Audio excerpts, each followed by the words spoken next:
All right, we should, and I say should, be live and in 1080p. I just did a little bit of testing to see if this would work. Apparently, my potato computer can just not render 60 frames per second, but it can output 1080p, no problem, and in whatever bitrate I want to do it in. So, we are playing today F1 2017 like a filthy casual. That means I'm doing the replays or flashbacks or whatever, and all that good stuff. So let's check the chat real quick, make sure everything's going well. Stephen Knight, you wouldn't be the Stephen Knight I raced with at Indianapolis, would you? Yes. My streaming, the YouTube streaming says that the stream is bad, but I think that's just because nothing's going on the screen and it's getting confused. But I'm watching the stream as well to make sure it's not freaking out. I think we'll be all right. So what I've done here in F1 2017, or what I'm doing, or have been kind of doing, I set up a little 4-race championship. I'm racing as Valtteri Bottas in the Mercedes. I raced Monaco, Monza, then I went to Hungary, and now the final round is at Austria. Unfortunately, I have not quite been able to keep up with Kimi Räikkönen in the points, and actually Kimi's essentially locked up the championship in this. Okay, so people are saying the stream is good on this end. Okay, good. Yeah, so Kimi's pretty much got the championship locked up. But we can still go for second in the points, which we're going to try to do, beating Lewis Hamilton. And then we've also got the Constructors' Championship, which we could theoretically secure. Now, after I run this race, we will be pretty much opening it up to the chat, whatever you guys want to see. If you guys want me to race classic cars, if you guys want me to start a career mode, I know a lot of people have wanted me to do a career mode. This would be a good opportunity to kind of start that and kind of have some fun doing that. Or I could go online if you want to race me. So pretty much open to everything.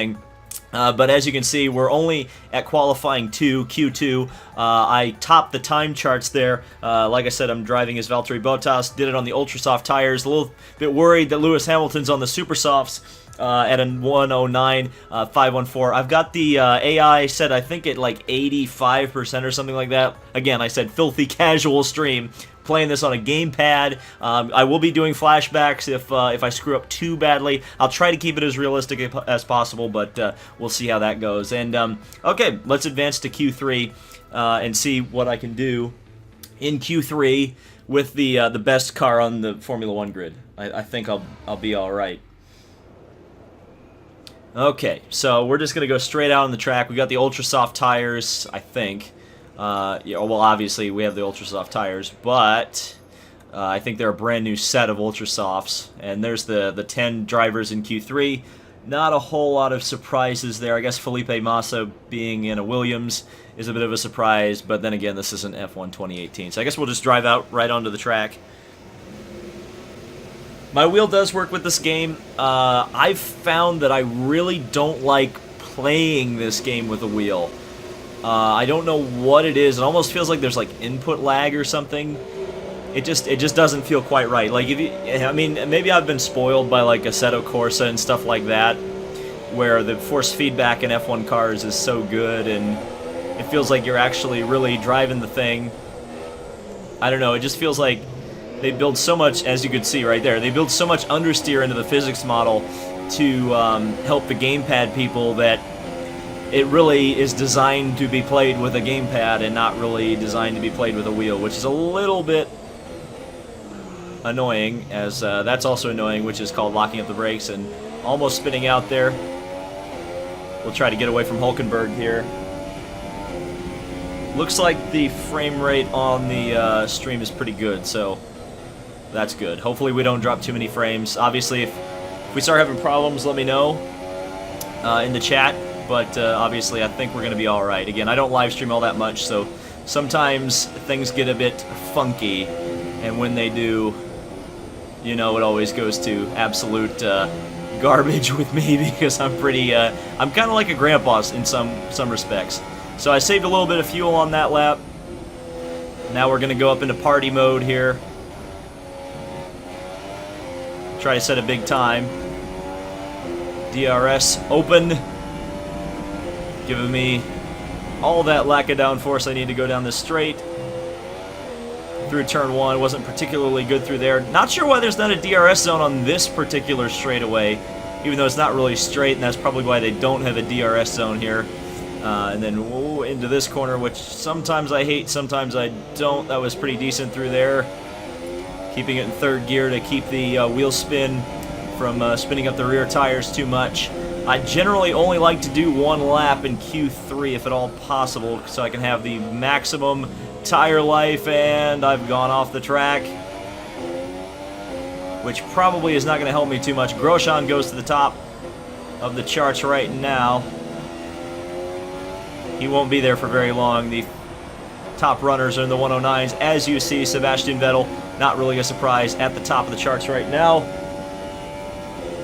Probably won't be able to beat him because of the botch and the hairpin over there, but we'll see. Thankfully, Austria is such a short track, you do get a lot of laps out of your fuel load. Yeah, third place right now. Let's go for that pole position if we possibly can. Big oversteer out of the corner. That's Hamilton right in front of me. I think he was on his outlap when I came up behind him into that hairpin, and I kind of led myself astray going into the corner. There we go, purple in sector 1. It's a good start. A little late on the DRS activation right there. Down the back straight. Let's try not to screw this corner up this time. Probably a little early on the brakes that time. Well, look at all that time I just gained. Over a second.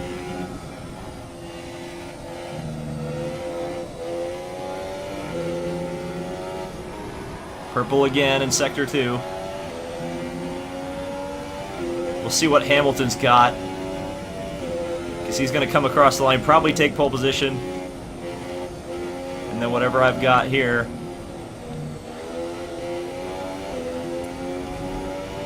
DRS open. Oh yeah, 108. Yep. Down into lean mix, and we're done with that. We'll just sit for the rest of the session because I don't think they're going to touch that. Everybody's talking about F1 2018. Yeah, I'm not sure if it looks good or not with this. Somebody says false. I was trash with a pad. Once I got a wheel, everything got exponentially better. Yeah, it's weird. I think it depends on your wheel too, unfortunately. So we'll watch the live TV feed here for a little while, unless there's no one out on track. There is no one out on track right now, of course. Yeah, you can turn the halo off in F1 2018, which is going to be interesting. The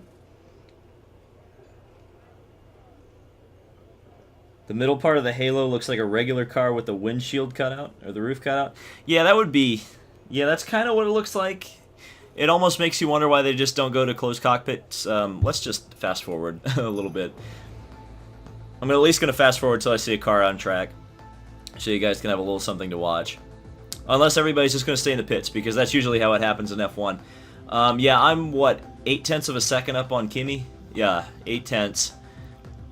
Still nobody out on track. I guess they're all going to sit and wait for the end of the session, which is interesting. Oh, nope, here they come. Here they come. Here they come. Here they come. To use a Darrell Waltrip thing. So we'll watch Kimi, see if he can take the pole position away from me. How many people are watching right now? How many? 65 people watching right now? Well, if you're one of those 66 people watching right now, you should totally hit the like button. There's only 22 likes and 64 people watching, so I feel like that could be a little bit higher. Just a little bit higher. If you're enjoying some F1. Because everybody's been begging me to do some F1, and I've decided to oblige today. So, Kimi, I believe he's on a lap time right now. 15 seconds left, so they're probably going to actually cut me off, so I can't actually watch the lap. Hello, randomness. Are you going to do a career mode? We could start a career mode right now, after this race, if you'd want me to. So qualifying is complete and we're all set for an exciting race tomorrow. Your top three are Bottas, Raikkonen and Sebastian Vettel. So there you go, the Finns across the front row. We'll be live and uninterrupted for the Grand Prix tomorrow, so make sure you join us then. And the French in the back, or at least in the back of this. So let's get it going here for the Austrian Grand Prix. We'll see how this goes. Looks, again, I've got 8/10 over the field, so you would imagine that I might be able to pull away, but we'll have to see. I do 25% races, if you're wondering. Yeah, somebody just asked if how many laps is the race. I don't remember. It's like, since it's a short track, it's something like 18, 19, 20. Somewhere around there. Not sure exactly how many. Alright, up to 49 likes. So only 20 more people need to like the video, and then we'll have as many likes as people watching. Somebody bought it on Flash, and they suck in it. Yeah, it does. If you're used to other games, this one's a bit different. I mean, it is close. I won't say close to a sim, but it's got more sim elements than, say, NASCAR Heat. So if you're used to like NASCAR Heat or something like that, or even Forza to a certain extent, this is a little bit more advanced. And I love the presentation. I'm hoping that for F1 2018 they add the F1 theme and like the starting grid theme and stuff. And then I hope they don't copyright all the YouTubers who leave it in when they make their videos. But I love the presentation. The presentation of this game is just like fantastic. Of course, there's the grid girls, which are probably, I would guess, not going to be in 2018 because of course, there was a big controversy about all that. And there's the Constructors' Championship, which is going to be what's on the line today. There's Bottas, who I am driving as today, enjoying a nice liquid refreshment there. Ready to go then, and this is what the starting grid looks like for today's race. Good job yesterday from Valtteri. Yeah, the ERS is going to be an interesting part of the 2018 game. The front row. Looking down the rest of the grid, we have Vettel, Hamilton, Daniel Ricciardo, and Verstappen, Hülkenberg, Massa, Grosjean, and Esteban. 79 people watching. Welcome. Daniel Kvyat, hope you enjoy F1. Bottas looks so content. Yeah, he's up on pole by almost a full second. Could be grid kids. Oh god, yeah, they're gonna probably do that, aren't they? Because that's the way it is in real life. Let's head down to the track. Well, at least we'll have put effort into it, I suppose. Okay, the run into turn 1 isn't too long, so the pack will be bunched up. Take care. Yep, hopefully we'll get a good start here. We'll see how it goes. Alright. Here we go. I'm probably not going to read the chat a whole lot because these races are a bit chaotic. Okay, so here we go. Not going to do a formation lap. Might do it later. Depends what the chat wants to see. Raikkonen, Vettel, Hamilton. Oh, and that was a bad start. And Raikkonen, the championship leader, takes the lead. Ferrari goes past into turn 1, so I got a Bottas start for sure. That was everybody would be bitching at me on social media right now. Oh, Bottas is not aggressive enough. As I get really aggressive trying to go through that corner, down a gear, I tried to launch it out of that corner in 5th or 4th. That wasn't the best idea. We're gonna go up into the rich fuel mix, try to send one up the inside of Vettel. Vettel very close to cutting me off there. And we'll get by Sebastian, so now it's a Finn 1-2 here in Austria. It looks like Raikkonen's a little bit slow through there, so let's see if we can charge him down here. 18 laps, I think I said it would be about 20. Because again, the lap time's very quick here in Austria. Went down to the standard fuel mix. Like a little fuel at the end of this race to go battle if I need to. So end of lap 1, Raikkonen from Bottas, from Vettel, and I'm not sure where Hamilton is. He's nowhere to be found, so that's not really going to help us in the Constructors' Championship very much. Whoa, big power slide out of the first corner. Here comes Vettel. We're going to do the same thing. We're going to do a little bit of a Pruitt fade. He's going to look to the outside. Yeah, you can drive around the outside. Hey, go ahead. Go ahead and try it.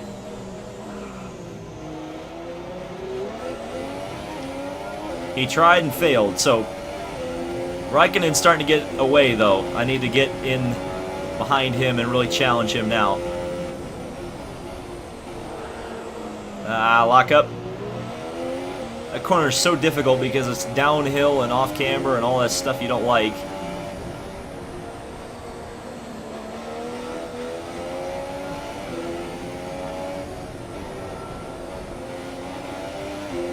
Had to go down a couple gears there, kind of pushed a little bit. Okay, we need the rich fuel mix because I need to get after Kimmy. He's getting away.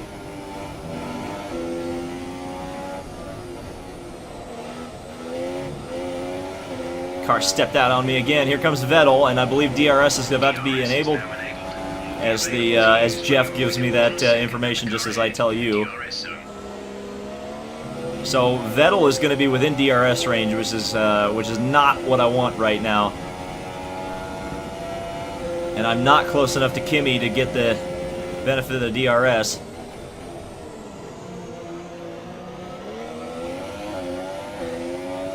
Yep, no beep. But I did get off that corner way better than Vettel did, so won't have to worry about him down into my favorite corner. Again, locking this ultra softs up just a little bit. Vettel closes in slightly.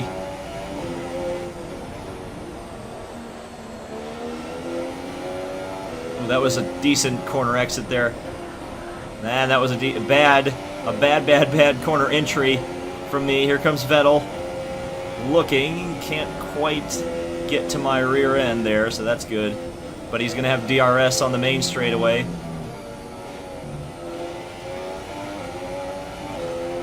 And he's somewhat close. We're approaching the pit window. You'll be on the super Here we go, 110. So before the pit window, we got to get to Raikkonen. Don't think I'm close enough for DRS here. As we head up the straightaway. Nope. Oh, that's bad because I just missed the friggin' downshift button. And I got a warning for exceeding track limits. Vettel goes through, passing me on the inside with DRS. Somehow I'm able to keep up with him. Mercedes has got a good power unit, I suppose. And somehow I managed to pass Vettel back. I'm not sure how I managed to do that, but you know. Driving God and all. Oh man, that was a big usage of curbing right there. Still using all the curb. Gonna go down to the standard fuel mix again. A lot of times the fuel mix is kind of a placebo effect. Just driving smoothly in the lean fuel mix a lot of times will be faster than driving deep into braking zones on the rich mix.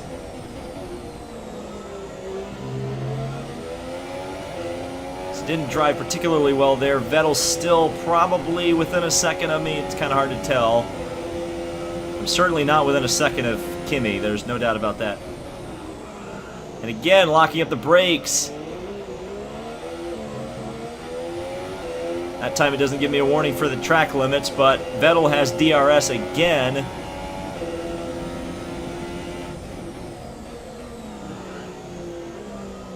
He didn't really have anywhere to go with it until I sent it a little too hard into that corner and Vettel back through. That's a great duel. I keep screwing that corner up. You can see how much time it loses me right there. We're probably going to get the engineer coming on the radio and telling me to come into the pits. Alright, here we go. At least got DRS this time. The pit window has opened. You can see I lost 2 seconds on that lap, but Vettel is actually helping me come back up to Raikkonen a little bit. Raikkonen's kind of closing in the distance as well as Vettel. So Vettel seems to be pretty fast by himself. As you can see, the Ferrari ahead sparking away.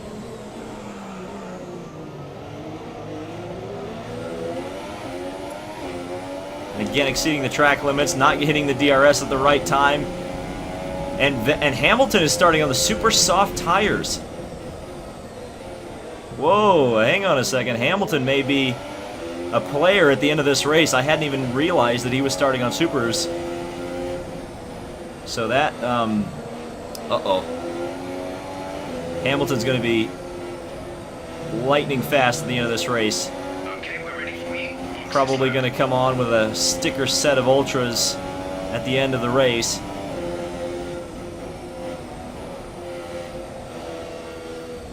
So I'm the only car coming off into the pits. Where's that pit limit sign? Put it down to the lean fuel mixture. Try to save just a little bit of fuel as we come in for the pit stop. Onto the supers and off we go. How far in the field do we drop? Waiting, waiting, waiting, waiting. Gonna keep it in lean mix here for just a little bit. Let's get some heat into those tires.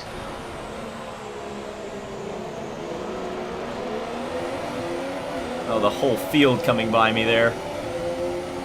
Actually, I'm going to keep it in lean for now because I'm going to get DRS on Ericsson, I suspect. To a faster engine mode, please. We're 2 laps over target on fuel. Yeah, but I need it when they come into the pits. Alright. We'll go up into the standard mix. I'm not going to try to send one on Ericsson. I think I could probably get him on the exit. Stroll is holding everybody up. He's on super soft tires. He probably started the race on those. Ericsson, I thought he was moving out of the way for me. Should drive around the outside of him. Stoffel Van Dorn. Can I send one up the inside of the McLaren? Yes, I can. Oh, a little bit of contact. Valtteri not very happy with Stoffel there. Watch your mirrors, boy. And now up behind Stroll. In fact, there's a Force India. A Toro Rosso on supers as well, which is probably the reason this whole queue of cars is kind of slow right now. Ooh, I almost sent one up the inside of Airline there. That would have not worked, so I'm glad I missed him. I don't know what car I just got out of head. It looked like maybe a Red Bull. Hard to tell, though.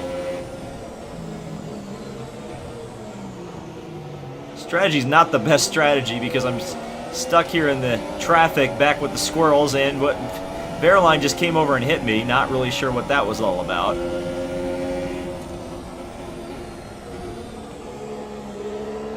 Okay, Kvyat. I think I can pass him on the inside. No, he's coming over on me. Kvyat! Stop driving like Kvyat. This game is accurate, I suppose, at least. Alright. So now... It is now running the super soft tire. That's the super soft on the car ahead. And that is a Ferrari up ahead of me. And that is a slide. And that is going to be Kvyat with DRS and a huge run down the inside.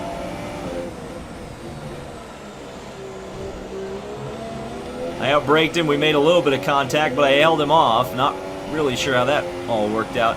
Okay, but now it's time to go chase that Ferrari down. I've got to. It's Sebastian Vettel. The car in front is 4.2 seconds.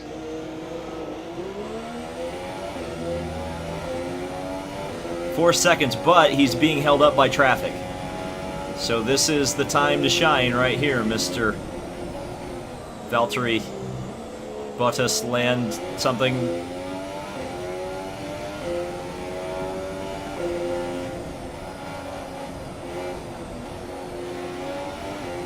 And then, of course, there's the question of where Hamilton is. And who knows? I just set a purple sector in Sector 2 right there. So that's a good sign.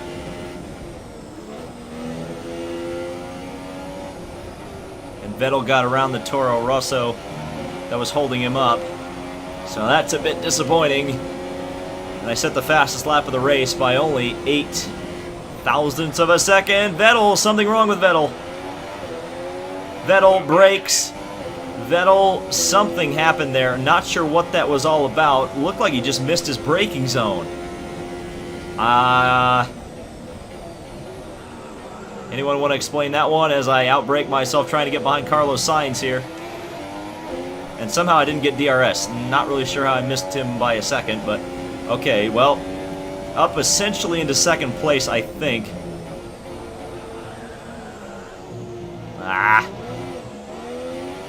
Again, it all kind of depends on Hamilton's super soft pace. Yeah, I think Vettel just outbraked himself because now he's right behind me again. And yeah, Hamilton's in the pits. Lewis is in the pits now. So where's he going to come out? Where's he going to cycle out on the Ultras? He's probably going to be ahead of me. Almost certainly.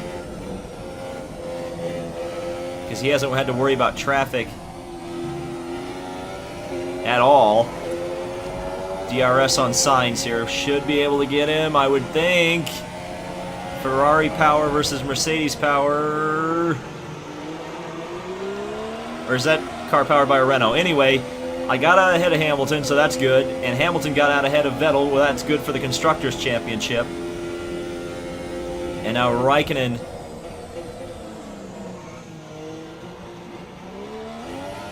directly out in front. Champion-elect Kimi Raikkonen. But Hamilton is on the Ultras. So an interesting strategy call for Lewis. Is he going to be able to chase me down and possibly Raikkonen?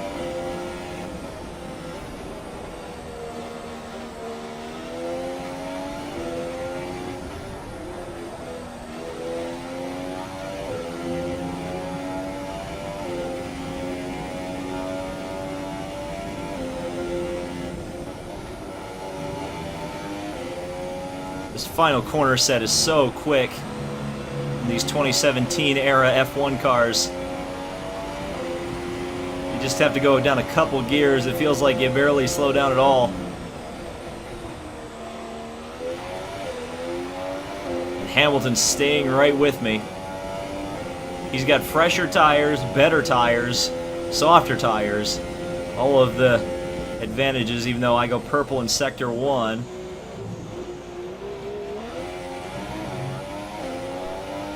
Got a better drive off of the corner than Hamilton did, which is good.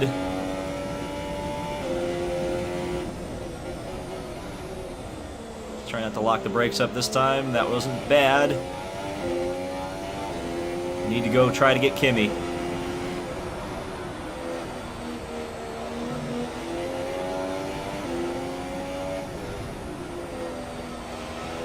Wow, that was a dead even second sector. Dead even. I saw the red come up. I'm like, man, I always thought I was going fast. I was. I just equaled my best sector time.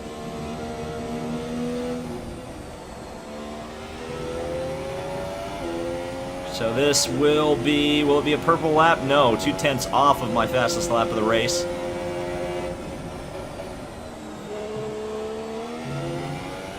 Interesting to note that Hamilton hasn't responded with the fastest lap of the race yet. Which is kind of fascinating in its own right. Purple again in Sector 1.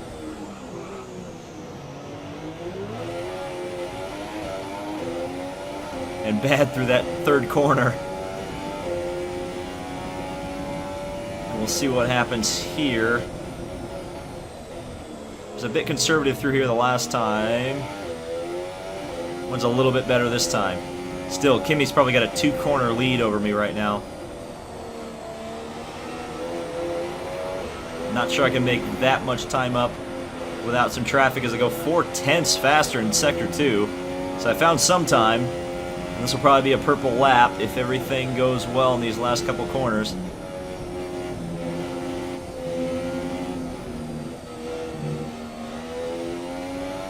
Oh yeah, we're closing in on Kimi.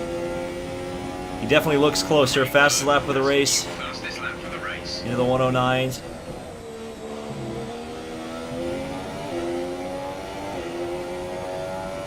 How much fuel have I got left, though? Oh, dear. We have 5 laps of fuel remaining. Yeah, I'm going to have to start saving here.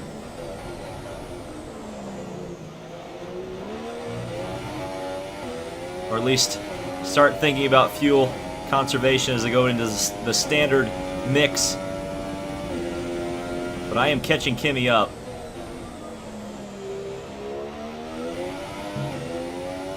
Am I going to have enough time to catch him, though? We've got 4 laps to go.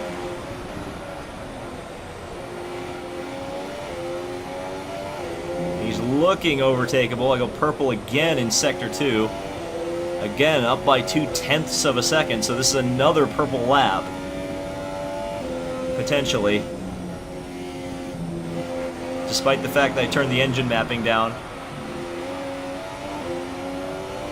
And Kimi is really starting to get closed down here. Purple, fastest lap. Keep this up.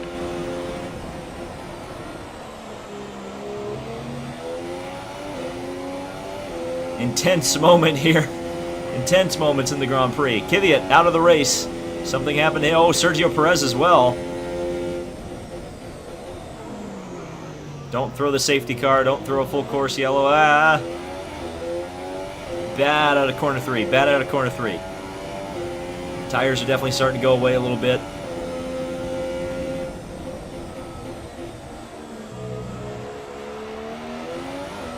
The field go so slow through that corner. Or it feels like I'm going so slow through that corner.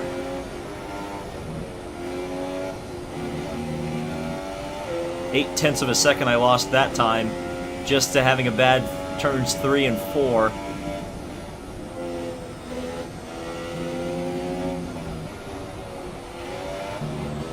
Oh, big slide out of the final corner. A couple cars in the pits, which is interesting, so there must have been a pretty major collision. There's actually a yellow in Sector 1 there for a second. Ricardo is out of the race. So just, it's all kicking off here in Austria at the end of the race. Blue flags coming out. And we go off the track. Oh, the blue flag is for the car that came out of the pits behind me. That's interesting. I was wondering why there was a blue flag there for a second.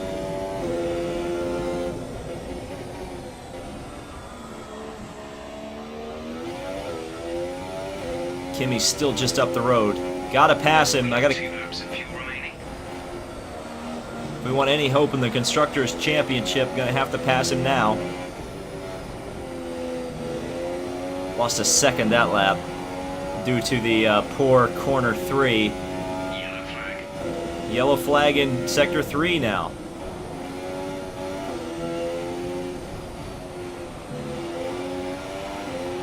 Oh, there's Ricardo off to the side of the road. Looked like just an engine breakage, probably that Aston Martin Tag Heuer power unit has failed him. I mean the Renault, or whatever. I should have said that backwards. I should have said that Renault power unit failed him. Oh no, wait, it's an Aston Martin Tag Heuer. That's right. Again, locking up the brakes. Not as bad. Not as bad through turn 3. But I'm going to have 1 lap to go. Essentially 1.5 laps to go to catch him.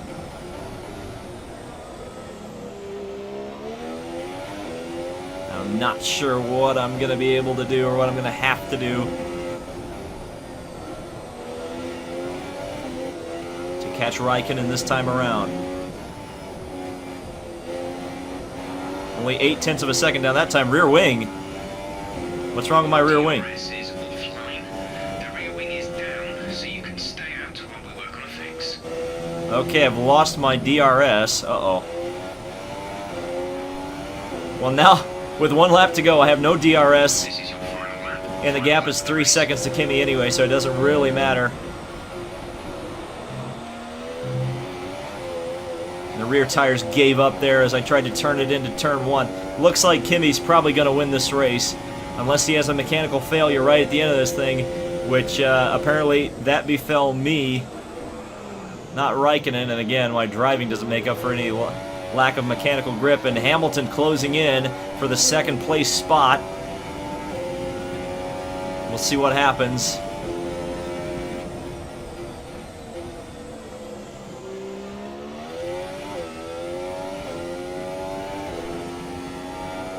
Well, it looks like Raikkonen is going to win the championship and the race, and possibly the Constructors for Ferrari.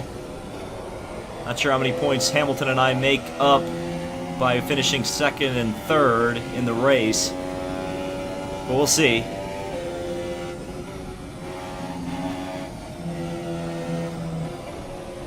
I don't even know if I'll pass Hamilton in the Constructors' Championship, or the Drivers' Championship for 2nd, but regardless, came home, brought it home 2nd, after starting second, or starting on the pole position. So that's a bit disappointing. Now I can see the everybody says Kimi winning, fake news. Yeah, kind of. 100 people watching, 83 likes. Let's have the amount of people watching match the amount of likes. That would be awesome. Thank you guys for watching this. And now the viewer participation aspect of this is going to start coming into it. So pretty much whatever you guys want to see next, we're going to do. Kimi is ancient. He's probably going to retire soon. Well, he's going to get retired by Ferrari because they're going to put Leclerc in there. Charles Leclerc. And as we can see, so here we go. for the podium, and as the There's the Finns and Hamilton. there's a familiar red suit making its way to the top step. Yeah, Ferrari's pretty good in this game. Seems like Ferrari more often than not wins the races that I do in this game. Monaco at night. America in the rain with Alonso. Career mode. Eldora. Eldora is not an F1 2017. How awesome, how great would it be for SMS to make an Indy Evolution style F1 or IndyCar game? It would be awesome. Moving on to the driver of the day then. Anthony Davidson, who would you go for? Fernando Alonso. What? Whatever he is, whatever team he's in, when is he not just brilliant? He'll give you a performance every time. Dick, I'm going to send him an email very shortly. I just haven't gotten around to do it. Goodbye, and see you again next time. Monaco race next, 110% AI.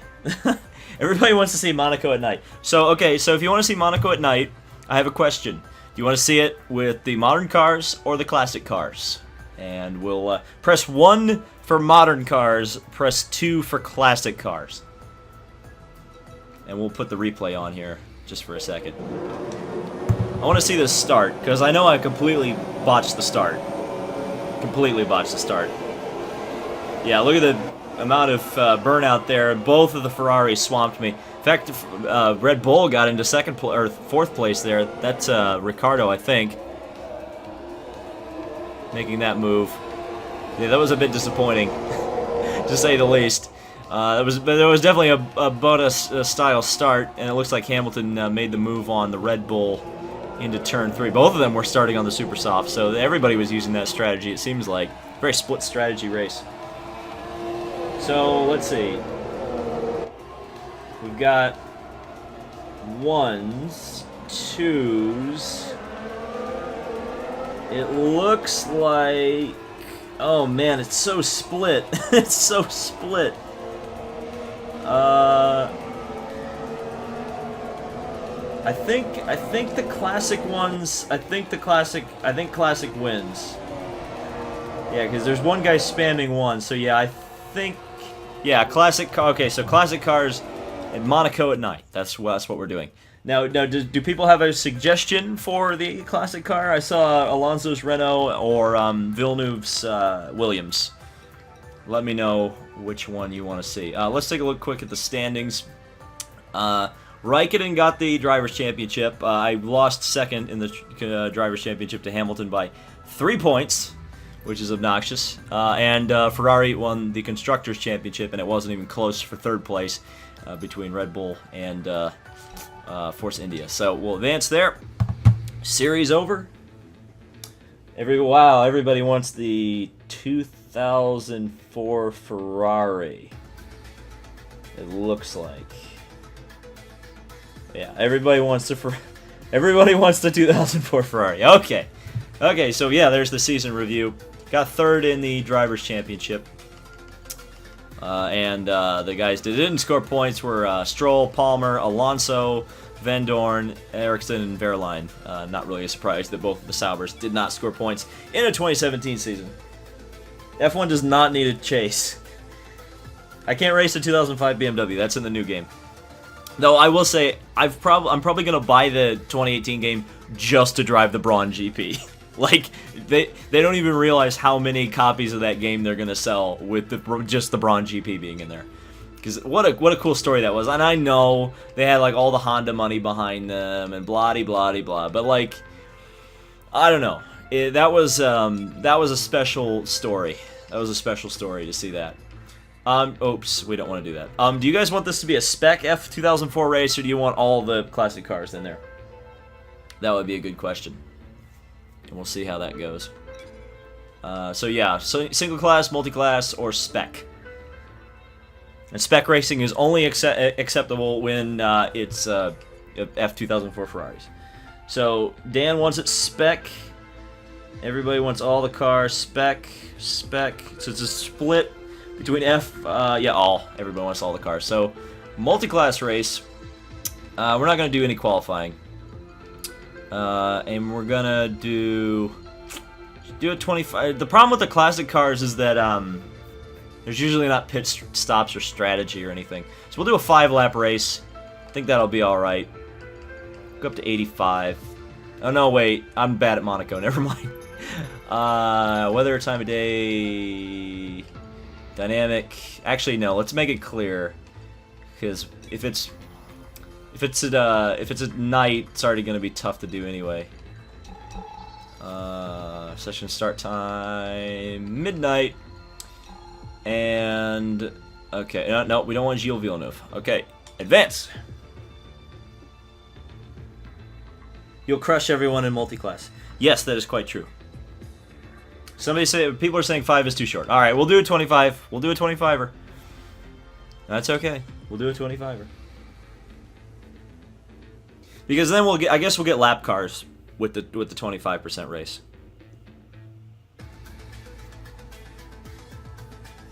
F1 last lap of the race presented by Credit One Bank. Oh god. It was so cringy. 104 people watching and 115 likes. All right, we've hit that goal at least. The car won't last 25. Are you suggesting that I'm going to crash it? F1 last lap of the race presented by Banco Santander. Yes, that actually sounds a lot more realistic. Oh, there's Monaco at night. Slide job! Slide job! Yeah, everybody wants to see the 6-wheel Tyrrell. It's amazing that nobody has done it yet. The licensing must be a pain in the ass. That's the only thing I can imagine with the Tyrrell. I don't know why it hasn't been in any games. Like you'd think Forza could at least afford to license it, but no, it's not in the game. F1 last lap of the race presented by Goldman Sachs. That's accurate. Alex Rossi says problems. Yeah, I think there are definitely going to be problems. Also, can I just point out that Alexander Rossi was a character in F1 2012? Like that was crazy. Like when you play like the test, like Alex Rossi is one of the drivers you race. He's driving a Caterham. Well, first of all, what do I think about Dakar 18? I forgot about that game. Yeah, that looks really interesting. That initial release is going to be the most interesting thing. The clean side of the grid will be better rubbered in, so keep an eye out for cars over there potentially. Living life dangerously, showing the FOM stuff. Well, it's the old FOM stuff, isn't it? I think we'll be all right. If not, whatever. It's in the game. If FOM has a problem with that, this is surely not PC. No. I spent all my money on go-kart parts, so kind of can't have a PC at the moment. Yeah, Dakar is getting another game. 18-inch rims? I don't know. Will it improve the racing? That's the question. It's going to look horrible, but I feel like that ship has sailed. All right, let's take a look at the race strategy. So we could do a pit stop. I don't want to. I do wish they had an alternate tire for the classic cars to make the racing a little bit more interesting, but oh well. I guess I can't look at the grid, can I? That's unfortunate. Okay, so the challenge really is going to be between the 2010 Red Bull and the 2004 Ferrari. Those are kind of the cars that are the top of this series. The 2010 Red Bull is going to be a big challenger during this race. And I'm probably going to be using flashbacks. Just throwing that out there. Is there a Red Bull in this race? I don't see one. And it's go, go, go in Monaco! Okay, I'm going to be very careful into turn 1. Yeah, I don't even see the 2010 Red Bull. It didn't even show up.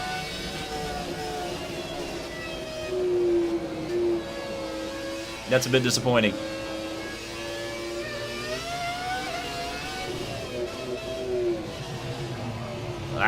Ah, almost out to the wall. I will tell you. Oh God. Remember what I said about being a filthy casual? Yeah, I will tell you, one of the greatest regrets of my life is not going to see the F1 cars in the V10 era at Indianapolis. I can't even believe that I missed that opportunity when it was 40 miles away from me. I exceeded the track limit, so I gotta be careful about that. Very careful into the swimming pool section. Again, playing this on a gamepad, don't feel like I have quite the precise control over the car. Uh-oh. And gave up the lead to Larson. It's Kyle Larson! Oh boy. Ah!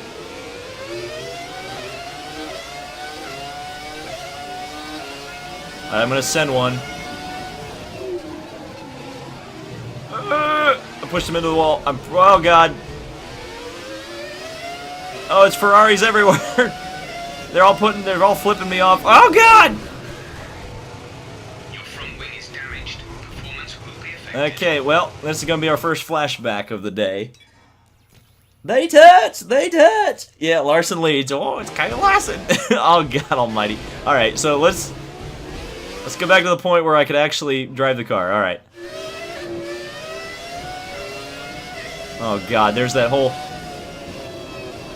2008 McLaren's up in here.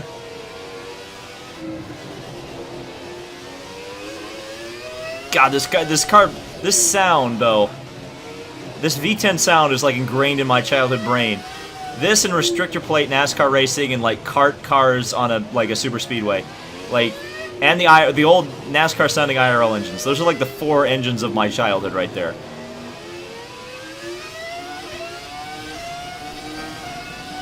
Okay, take it easy on the car. We can't sustain this full of damage. Was the radio breaking up through the tunnel? Was that just me, or is that... That was either a console glitch, or that's some of the best programming I've ever heard in a game. That'd be so awesome if they programmed the radios to break up through the tunnel. That was a bit of a corner cut there, not gonna lie. Eduardo Freitas would not be happy with me.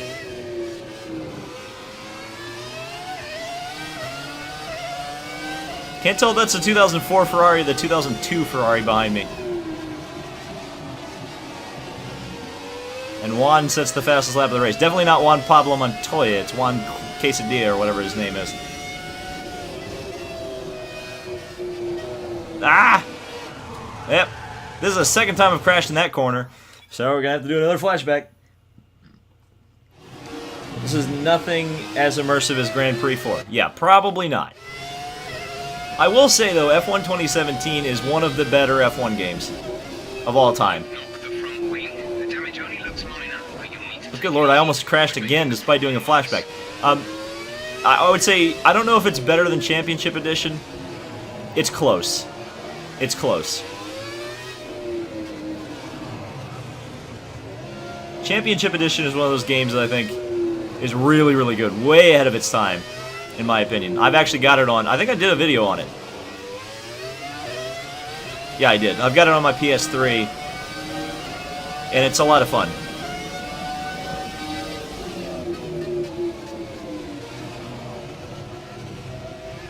Okay, there's my second warning for track limits, so I've gotta be careful not to get a third warning, because then I'll be in trouble, and then I'll have to really start doing a lot of flashbacks. Otherwise, I'll be getting 3-second time penalties and all this garbage.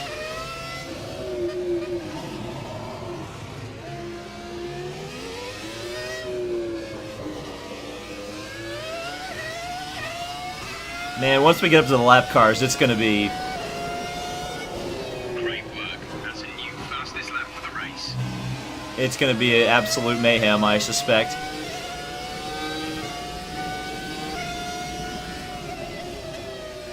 Somehow there's a driver in the back that just did a 120. Would not surprise me if it's the 98 McLaren. That thing is really fast and probably shouldn't be in the bottom group of cars in this game. Like people say the 2004 Ferrari's OP in the class it's in. No, the 2010 Red Bull can challenge it. I don't really think there's a car that can really challenge the 98 McLaren in the class that it's in this game.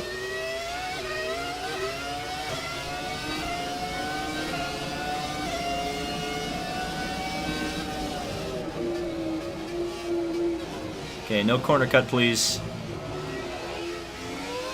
Almost hit the outside wall, but no corner cut. That's what we want to do.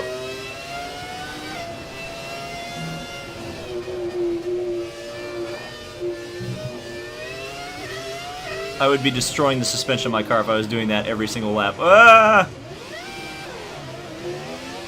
Just screwed up into the... I can't remember if that's Sandoval or Lowe's hairpin. It's one of the two, but it's Kyle Larson. He took the lead again. Actually, it's Marie. Wait, that's a chick. It's a girl. It's not Kyle Larson. It's Kyle Larson's cousin, Marie.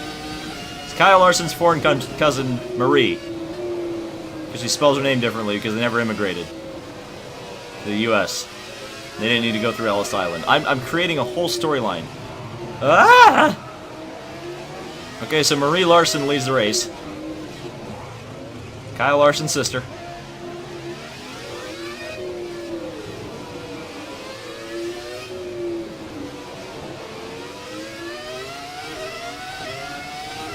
I got enough fuel that I can go into Rich. Not sure if it's really going to matter because this isn't really a power track, but we'll see how it goes. Oh god, don't hit the wall. Hit the wall. Yellow flag for something. Uh-oh. Oh god, I'm hitting every wall. Yeah, Kyle Larson is pulling away a little bit. Now I'm driving like absolute dog doo-doo to try to catch her, and it's not working. I'm gonna have to rely on lap traffic as she goes 2 seconds faster. Oh. Felipe Neves, Castro Neves is out of the race. I guess that's Elio's brother? I don't know. Ah! Into the wall. Flashback time. Time to read the chat. David, this isn't NASCAR Heat 2. You just figured that one out, Daniel? How long have you been watching?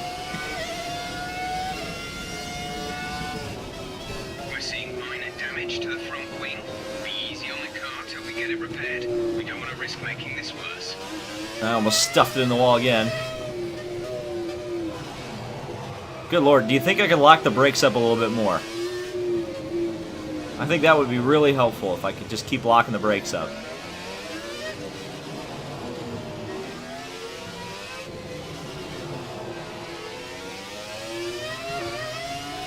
The word bull in a china shop, or the phrase bull in a china shop, kind of comes to mind with the F2004 at friggin' Monaco.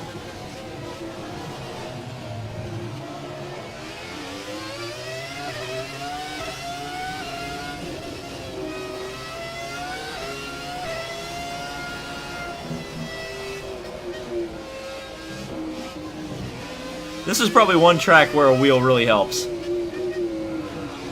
Because, again, they kind of set the game up to have a lot of understeer for the gamepads. And you pretty much can't have a lot of understeer at Monaco. Otherwise, you're doing that and turning across the friggin' pit lane exit and you get in trouble for corner cutting. Let's not do that again. Alright, let's try this again. Filthy casual mode, activate, we're back to racing. Okay, the gap behind is 1.5 seconds.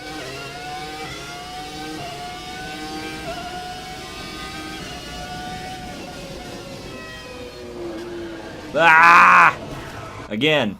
Oh, look at the marshal. Look at his face! The marshal is not impressed. Not impressed at all. He's like, I have to wave this yellow flag again, and then you end up rewinding the race, and you still crash, and I have to wave the yellow again. I was about to comment that they've really improved Monaco throughout the Codemasters F1 games. They made it a lot more narrow and a lot more bumpy. Because I actually had F1 2010. Like, I bought right into the Codemasters F1 games. And I think 2010 is one of the better F1 games as well. It's amazing how they kind of lost it a little bit. 2011 wasn't very good. 2012 was really good. I enjoyed 2012 too. But then they really lost it there for a while after 2012. Because 2013 disappointed people despite having classic cars, and 2014 wasn't that great. 2015 was a appalling mess. People seemed to like 2016. I wish I had played it because it was the last one with Manor in it. It's fun to have big grids of F1 cars. And we're coming up behind Ayrton Senna!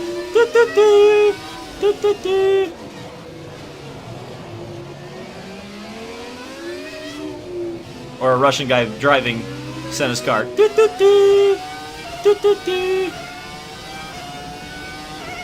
Yeah, that poor 1988 McLaren is a little bit outclassed in this race, I would say. Just a little bit.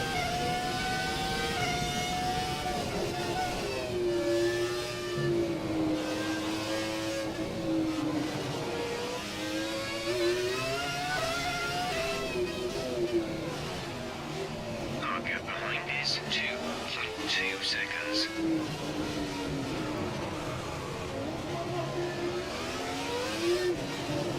Seems like it's just Ferraris up at the front. It seems like the 2002 and 2004 Ferraris are just mollywopping the field right now.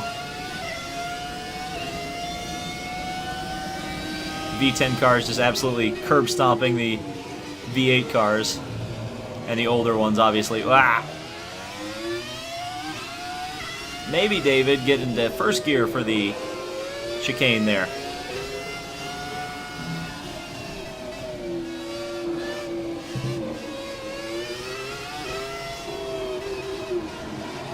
No.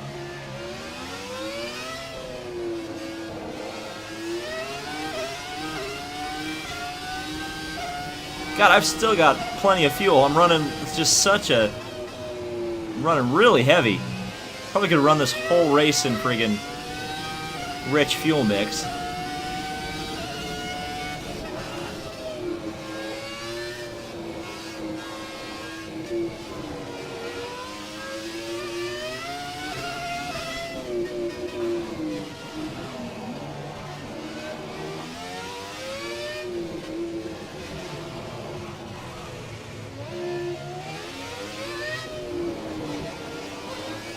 All the way out to the wall there. Ah! Oh, God. Again, Larson pull multi-21. Yeah, somebody radio Larson and tell her to multi-21. David needs to win. Ayrton Senna do Brazil. Let's see how many people are watching this right now. Got 93 people watching. Appreciate that you're still sticking with, despite the poor driving. But then again, I said I was playing this like a filthy casual, and I'll be darned if I'm not going to drive like a filthy casual.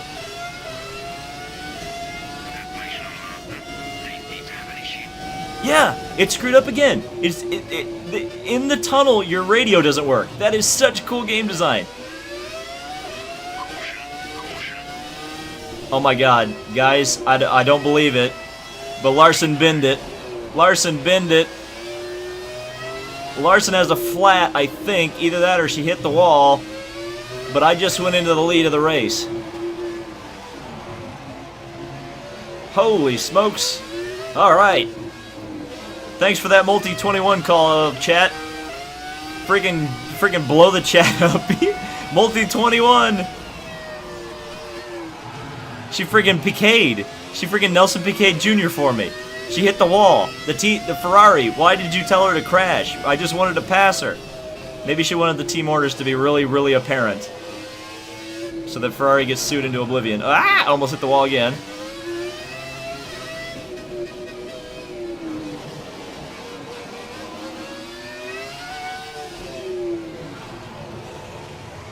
Just locking at the tire the whole way through the hairpin. That's fine.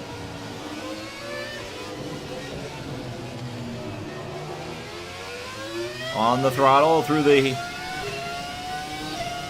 tunnel.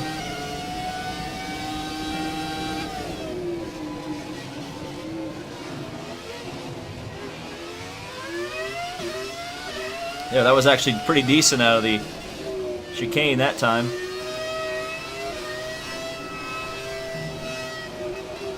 Still getting an awful lot of rotation through these corners.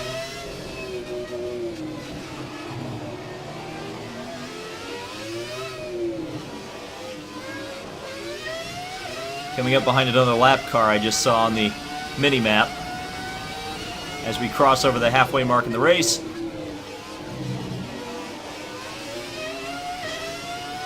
This will probably, I would guess, be another 88 McLaren, but it might be a younger car, not sure. Ah! I just unwind the wheel just a little, the wheel. Somebody said, "Oh, is that Glock? Is that Glock? Is that Glock?" Is that one of the? That may be my favorite F1 meme.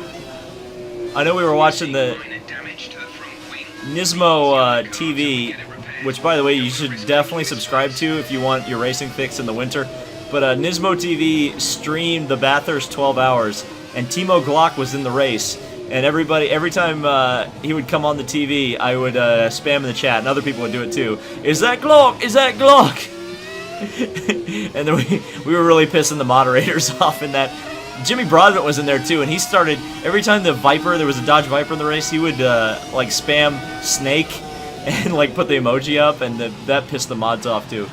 That was a lot of fun. That's a fun thing to do in the winter, is go into the Nismo chat and piss the mods off.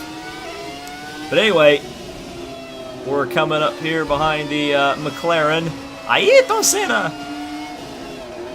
Now let's see, well, Ayrton Senna is locking the brakes up and holding me up real bad. Then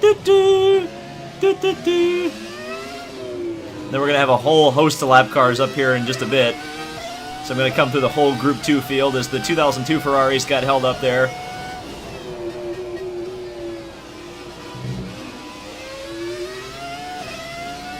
I'm still trying to figure out how that other 88 McLaren is so far back. He must have lost his front wing or something.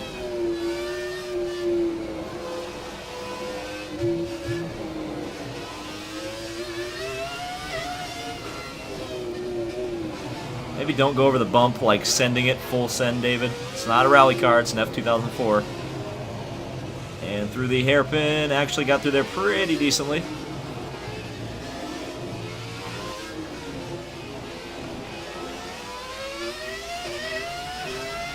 Up through the gears, through the tunnel. I was looking for another gear and I didn't have one. I kept clicking the up gear button. I'm like, why isn't anything happening? Because this car only has 7 gears, not 8, like the modern ones do. Okay, here we go. I see a McLaren and a Williams side by side up here, which is going to make things a bit dicey.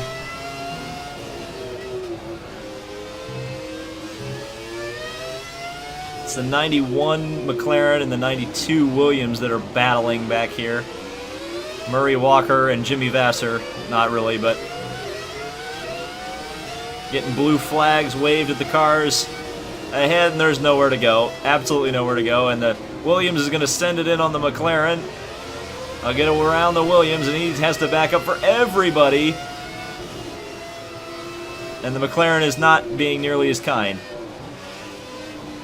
And he was having he had a yellow helmet on, so it definitely looked like Ayrton Senna to Brazil. And Marie Larson, wherever she is in this field, is absolutely sending it right now. She's just done the fastest lap of the race at a 1:17, which is 2 seconds faster than me. But seeing as she did a pit stop, I might actually be able to stay out ahead of her and win this race. We'll have to wait and see. She's got the V12 Ferrari up in front of me, the 95 car.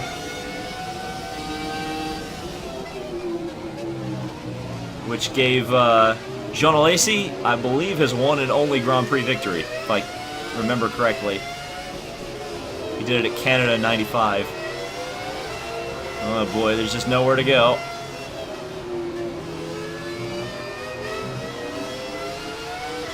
Rob Kaufman, get out of my way. Go back to friggin' playing with the NASCAR charter system, thank you very much. Ah! Rob Kaufman driving like Rob Kaufman. Block. Oh, good God. Okay, you have a fair bit of damage to the front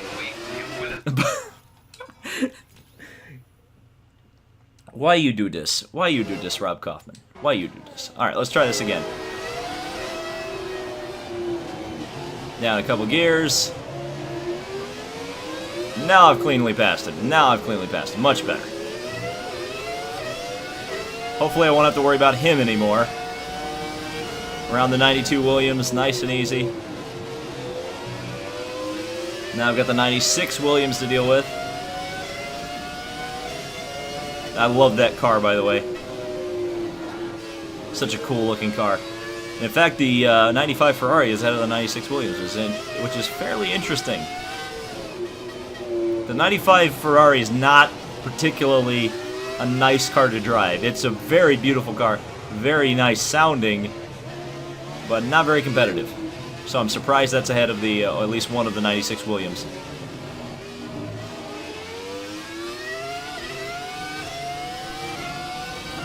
So that was a nice little jaunt through traffic there, because I was able to get a nice gap built through the lap cars.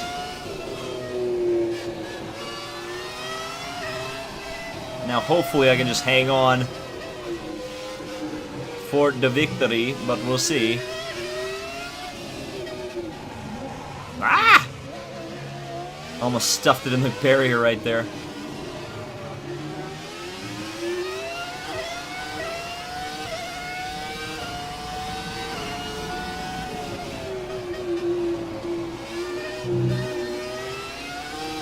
Drove very conservatively through there. Again, I've kind of actually got to... Ah! Drive conservative is what we need to do. What classic cars am I going against? What I haven't seen are the 98 McLaren and the 2010 Red Bull. Not sure why they're not in this race.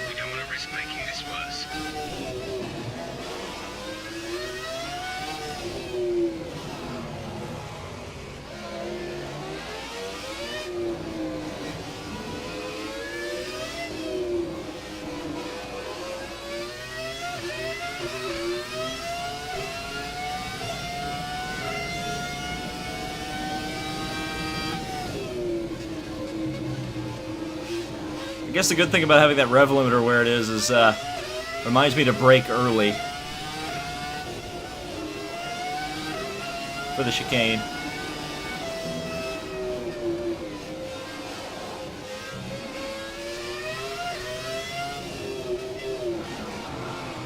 Good lord, if I could hit that corner actually properly, I might actually do a good lap. But right now, it ain't working.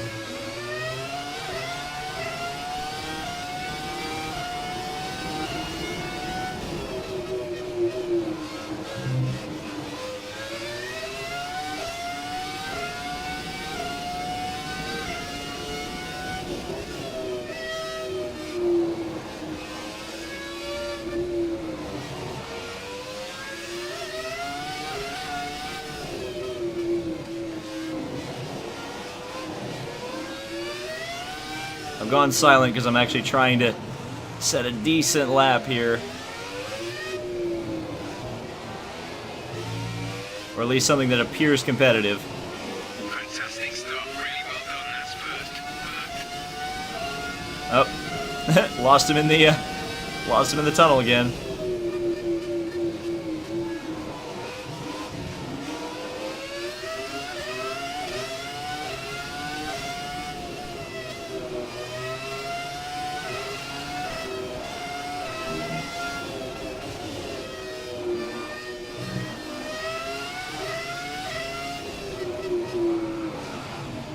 Nope, still just had all four tires locked up into that hairpin.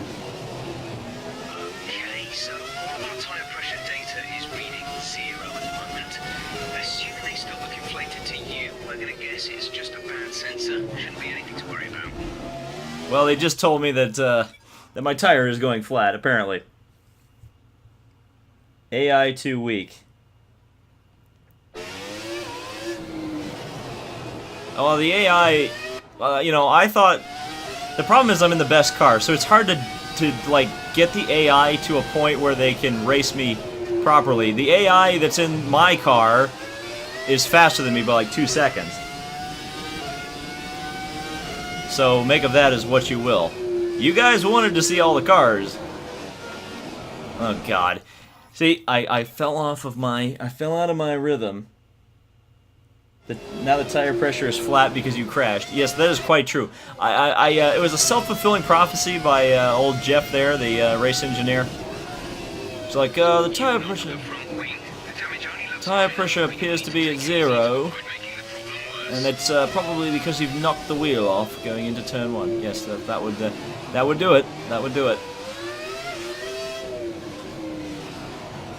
But again, details like that where they're like, yeah, their tire pressure says it's at 0, but it's probably fine, keep going. Like, that is so good right there. That is so good. I've actually been impressed with the radio chatter throughout this race. It's actually exceeded kind of what I had already known about the game. It's weird, like, I got into this game, like, again, like, I bought it, I'd actually planned to do videos on it, and then I just never got around to it, and I kind of lost interest in it. But I picked it up again, and man, it's just so good. A lot of fun. There's 5 laps of fuel remaining.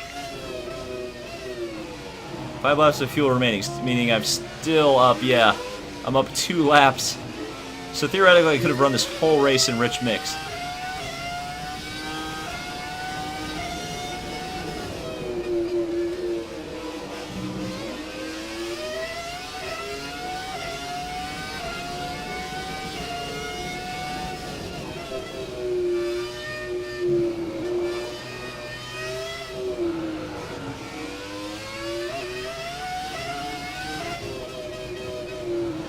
Coming up behind the back of the field again, which is going to be fun to try to overtake. If I could actually get the hairpin correctly.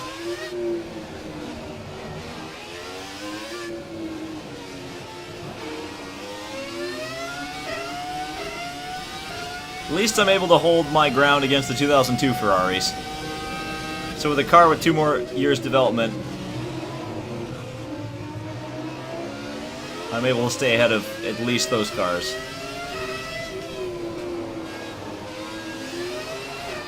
And we're coming up behind Ayrton Senna again. So bow down. I'm going to put Ayrton Senna 2 laps down. And they're waving the blue flags at him. Okay, here's your chance. Get out of the way. Thank you.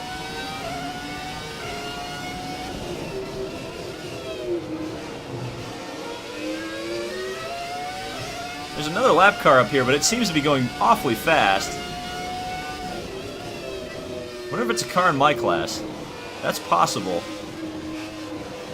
Kind of hard to tell from this distance. Nah, it looks like a 96 Williams.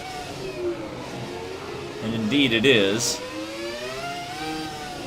A car which is apparently way out in front of its own class. If that car's in 11th, that means it's leading the contemporary, or the second class, and that means it's so far out in front. How did this 96 Williams get that big of a lead? They must have had a crash or something that stopped up the rest of the field. That's the only explanation I've got. Oh, as he crashes, I almost crash. Well, he just knocked his wing off trying to get out of my way. If he just held the racing line, I would have gotten around him anyway, but that's none of my business. As long as you don't take me out, boy. It should be coming up to the last lap this time around. So chat, get to thinking about what you want to see next. Could do a championship, could do career mode, Final lap of the race. could do some online stuff. Up to you. So as I come up through the gears. 2 laps of fuel left. Oh no, we've only got 2 laps of fuel left. I wonder if we're going to make it with 1 lap to go in the race.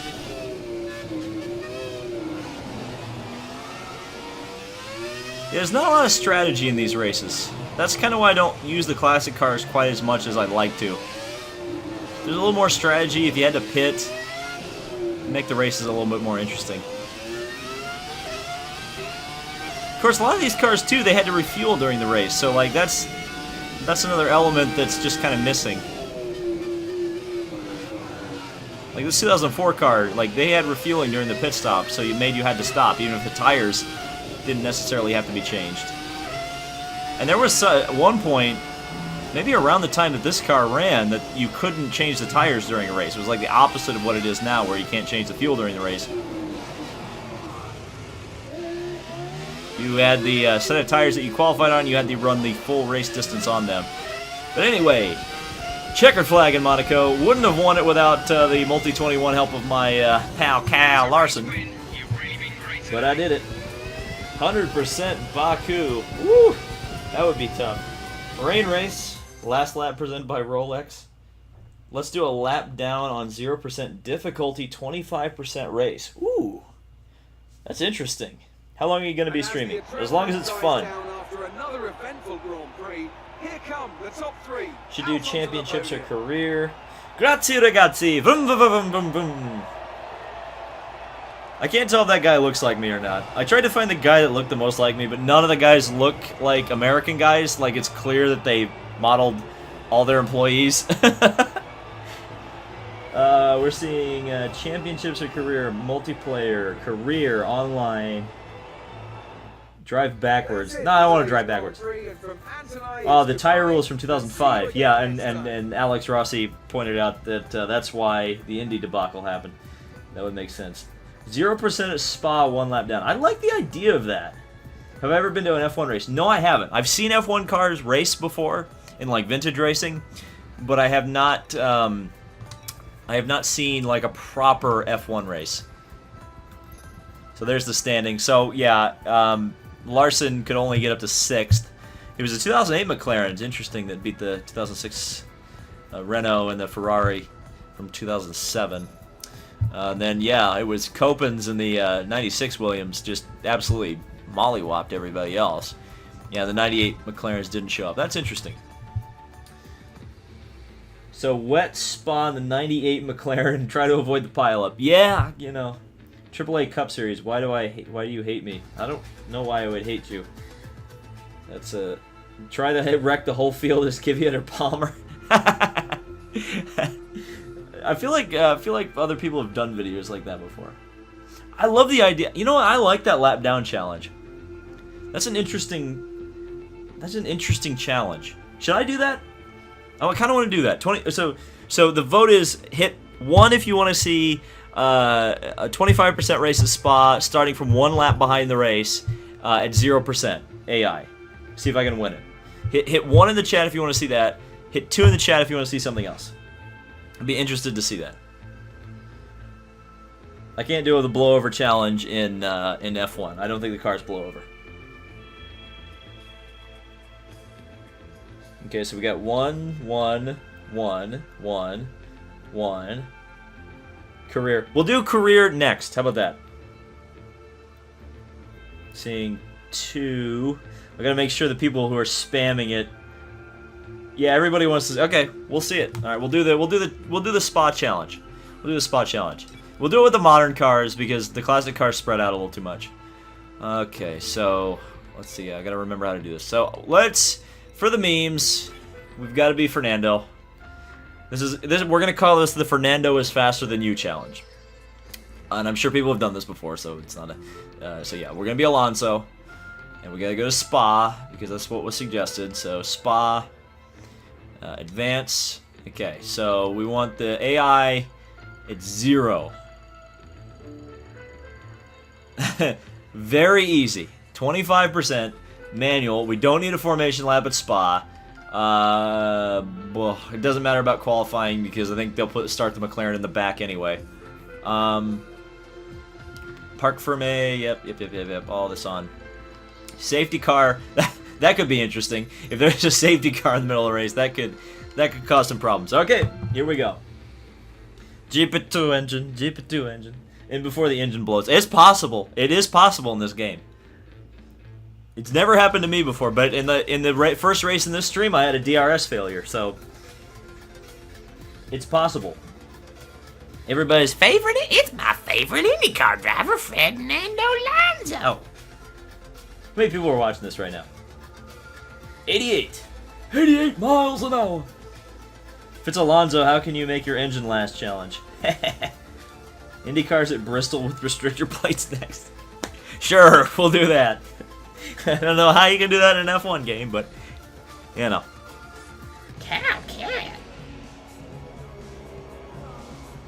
Yeah, and I'm leaving all the FIA stuff in. Come at me, FIA. Should be easy peasy. We'll see. We'll see.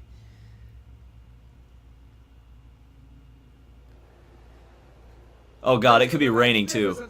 I hadn't realized that. F1 at Martinsville. Oh lord.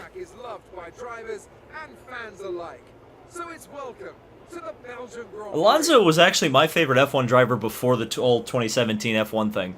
Or 2017 Indy 500 thing. Like, I just always liked him. I don't know why. But it was funny, when he was racing against Hamilton at McLaren, I was a Hamilton fan. But for whatever reason, just like, as he went to... I think it was when he went to Ferrari. I think I started rooting for Alonso. I think that's kind of when I warmed up to him. Because he was the only guy who could challenge the Red Bulls. And I wanted to see Vettel get beat. Because, again, we remember that whole 4-year thing when Vettel just completely dominated. And Vettel, of course, is starting on the pole for this race. And again, we've got the grid girls. Somebody censor the grid girls. It's not politically correct. Get them off the screen. Follow each other closely enough to overtake, especially through F1 cars at Eldora. F1 back at Watkins Glen. I would like to see that if they don't touch the track. Don't pave anything. Don't put more runoff in there. You know, leave the S's the way they are. Let's see it. Sebastian Vettel has a clear track ahead of him today. He starts in pole position. Okay, so where am I gonna have to start here? Looking down the rest of the grid. Also, can I stop on track without getting DQ'd? How do I lose a lap is my question. I feel like I'm gonna get disqualified if I stop on track. And Van Dorn, Magnussen, Grosjean, Pascal Wehrlein, and Fernando Alonso. Everybody's like, IndyCar at Eldora, IMSA at Eldora. I can't do anything. Also, why is Jolyon Palmer on... I mean, I know why Jolyon Palmer's on the last row, but why is Jolyon Palmer on the last row? You have to move every 10 seconds. Okay. Okay, so I've got to move every 10 seconds.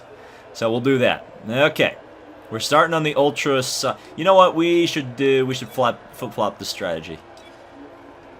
Stint 1 will be on Supers. Could do the soft, but that's not going to happen.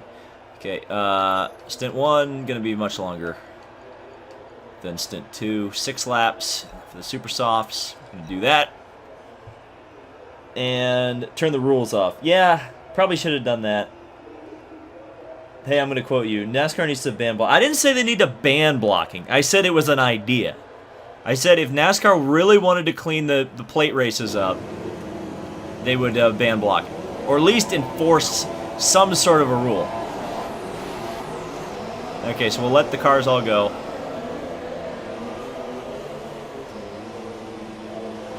And I will just stick it down in the lean mixture and drive very, very slowly around the track. I will always be a lap down with my GP2 engine. Well, we'll see. I'm definitely driving like a GP2 engine right now. I know you were just joking, but like, it's like, you know... I feel like there's something has to... And there's a yellow flag. Oh, it's for me. I was like, something has to be done about the plate racing. I'm not sure what you can do, but they need to do something. And that was my whole point about the... that was the whole, like, it's time to stop video that everybody got mad about. It's like, they gotta do something, because it's not like you can just throw $10 million at the Cup program anymore. What did you just tune into? You tuned into me bitching about plate racing again, and we're doing a lap down challenge. So right now I'm driving Fred's Mick Honda, and I'm trying to go a lap down. The AI are at 0% at Spa, and once they lap me, it's gonna be... I'm gonna have to let the whole field go by me, and then we're gonna try to send it, go through the field in a 25% race. So we're gonna drive very slowly. What's wrong with you in plate racing? Have you not just watched my channel? Well, just go back to February on my channel and just watch the whole drama unfold. And there was a lot of drama, as there usually is in February with Daytona and this channel. It just always seems to happen. Get rid of the plates. I would agree, but at the same time, like, you have to be careful about doing that. Carl Kerr's my favorite F1 driver, Ferdinando Alonso. It's actually funny when People have asked me to do the cow cat voice before, or the bandwagon kid voice before, and they're surprised that I don't edit it all that much. I can actually kind of do the voice without speeding it up too much. Okay, so we're here on the Camel Straight, just kind of cruising right now at 59 kph with my GP2, and Vettel just completed a lap, so they should be coming by anytime soon, right? Yeah, here they come. Hopefully, yes, I'm well aware. 45 kph. Look, Alonso's looking. Every time a car goes by, he's looking. Or he did look. I think that was the last car, wasn't it? Yeah, it was. Alright. The challenge begins. And I've already sent it way too hard into... Alright, away we go. See the though, I think. The other problem is Honda is like the worst car for this track, so it's just the field in the straight line. Despite the fact that the AR earns 0%, like I'm still losing out on the straights, which is kind of funny. Power, just 0 power. I'm in it anyway. Vettel 201. Brakes up, David. It's not going to help your cause. All right, that's him. Magnussen here. Ah! They are so slow in the corners. Now, what would kill me, what would be great or could kill me is a safety car in this race. If there's a safety car, I'm in big trouble. Because if I'm a lap down and there's a safety car, I'm not going to get waved around. I'm going to have to lose those laps. But if there's a safety car and I'm the I'm the leader, or the, ahead of the leader on track, then it's going to save me, because then I'm just going to be able to really pretty easily tear my way through the field. And I'm actually able to do it right now. I think during the time I sat there for so long, it actually cooled my tires down, so it made it very difficult to actually get grip through the corners. Now everything's pretty good.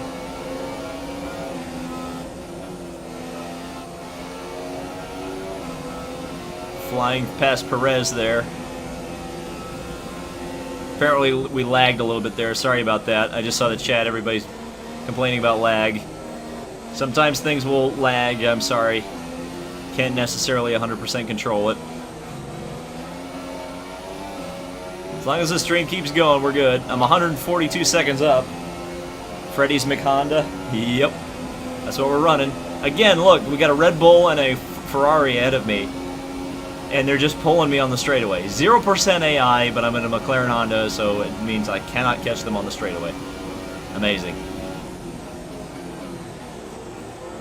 So Raikkonen and Ricciardo. I think I've already gotten past Verstappen, if I'm not mistaken. That was a big power slide. Well, it's got enough power. It's got enough power to slide the car. All right, DRS. This should help my cause a little bit, I would hope.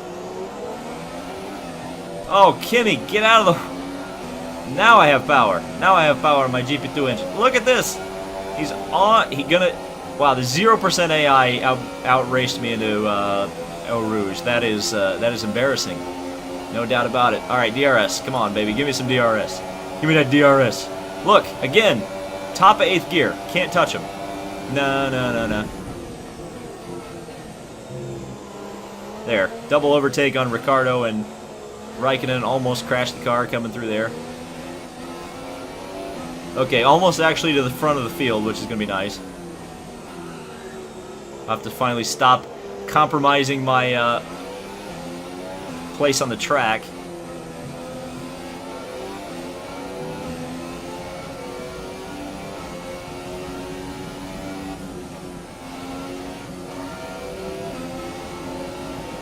How much have I got? I've got 2 laps in reserve. Again, I don't want to use the rich fuel mix until we get to the ultra soft tires.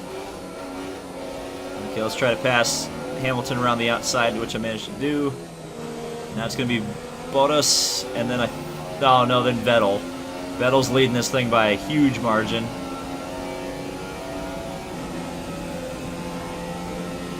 Okay, so I'm going to be through the field, hopefully by the end of lap 4.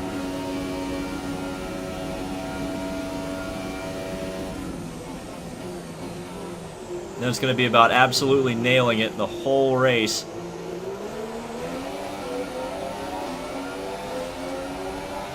Where's my DRS? Is there only one DRS zone on this track? There might be. Alright, I'm catching up to Vettel now. Should be in DRS range to get that down the Kemmel Straight, and then we'll be sending it the rest of the race. Trying to make up a full lap in a Mick Honda. Stay on the black stuff. That's what we're going to try to do. Oh, I didn't get DRS. God bless America.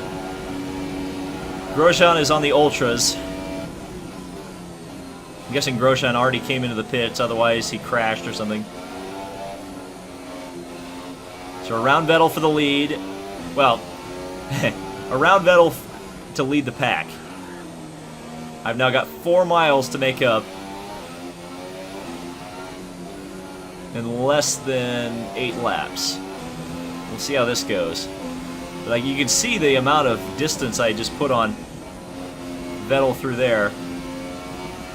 Already almost got the entire corner of Stavolo, I think that one is. Obviously, it's the new Stavolo, it's not the classic version. Or maybe this is Stavolo. I can't remember. One of those two are Stavolo. I'm sure the chat will remind me very shortly. Purple in Sector 2, not really a surprise. The yellow flag for some reason. The yellow flags are following me around, so I guess one of the lead cars has just run into trouble. Not sure why. Vettel is out of the race. Oh, virtual safety car. That has been worse. I guess we'll go into lean mix, save a little bit of fuel. Well, that's a bit unfortunate. For Vettel, and technically for me. Drop your speed, our delta is too low and we risk a penalty. Slow your pace immediately.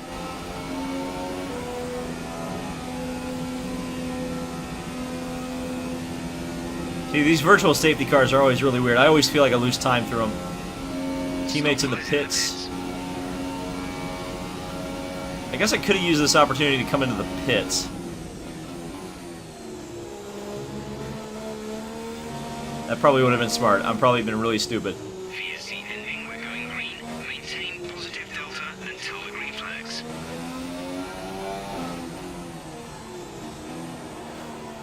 Sure, the chat's yelling at me to have gone into pits. In. Yeah, I feel like I've probably botched that one, haven't I?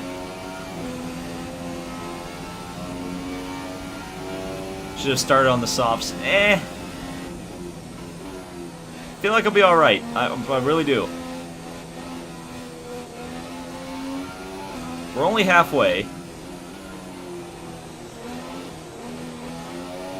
Fuel is at target +3. Let's get it to mix 3 ASAP.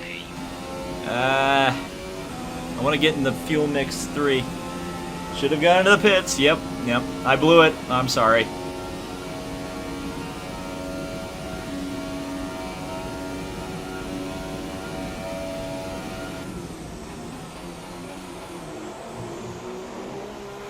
The engine does not sound good at high revs.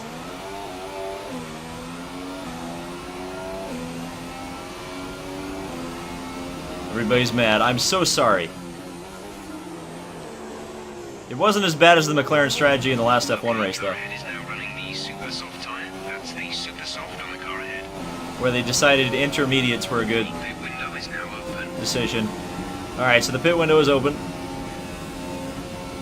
I'm going to be coming in this time around. And that, well, maybe not this time around. We'll see.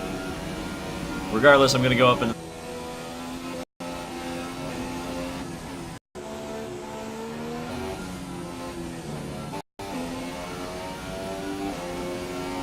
Uh-oh, mega lag. Yeah, I saw it lag. Sorry about that. Hope it's still going.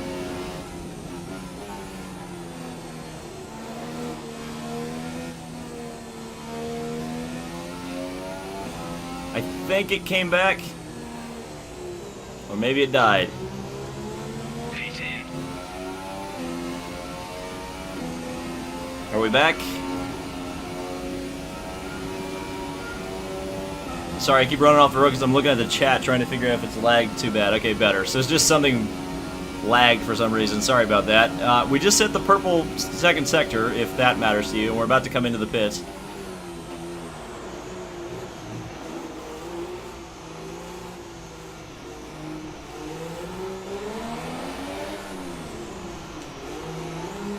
Alright, so into the pits we come. Move out of McDonald's. I'm sorry, I'm using McDonald's Wi-Fi. I can't help it. Okay, on to the Ultras. Purple, David is purple. I want that purple stuff. Alright.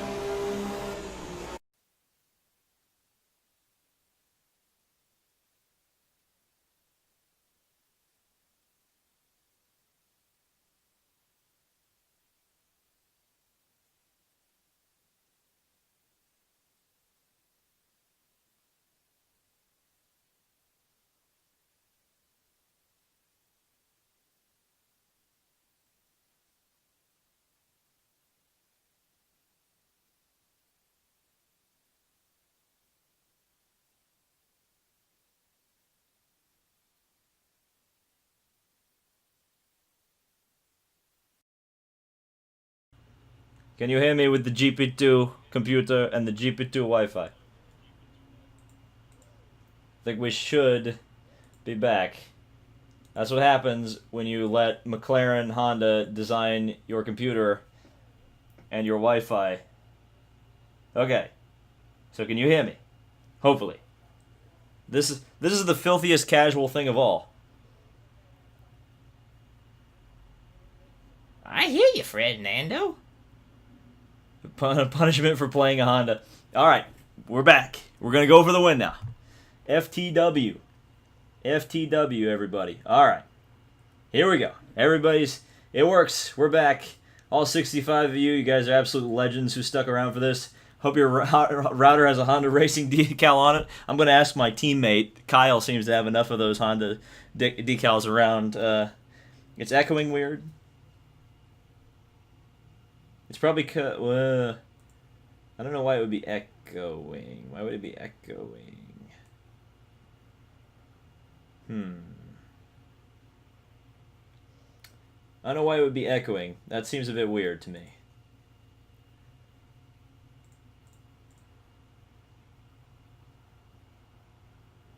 Well, anyway, how do you pronounce Hyundai? Hyundai. Or you could pronounce it Hyundai, depending on if you're British or American. Okay, back to the Mick Honda.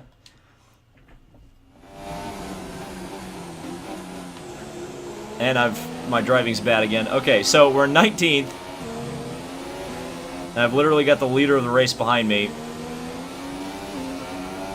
So I've got to somehow try to hang on to this thing. I don't even know if I'm going to gain one place on track. But darned it, I'm going to be darned if we're not going to try.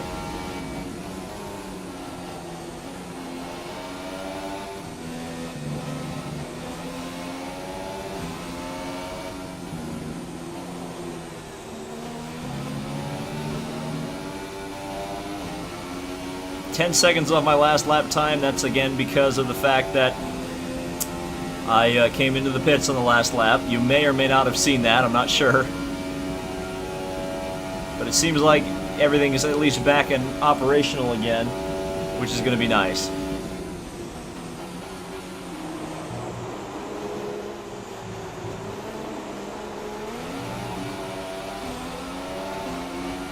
Okay. Time to set some really fast times. I'm still over a minute behind Ericsson. And I think Ericsson just went in the pits. And of course that little botch in turn one probably has not helped my cause very much. But it looks like the leaders have come into the pits. So maybe it's not as bad as I would have thought. It means I'll gain probably 30, 40, 50 seconds on the leaders as they pit.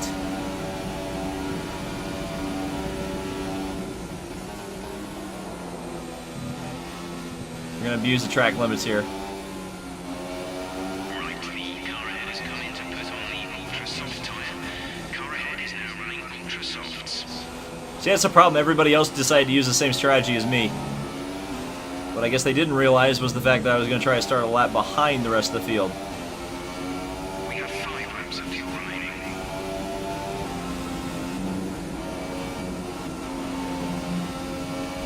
Five laps of fuel remaining for 3 laps. Maybe I should have gone into rich mix a little bit earlier.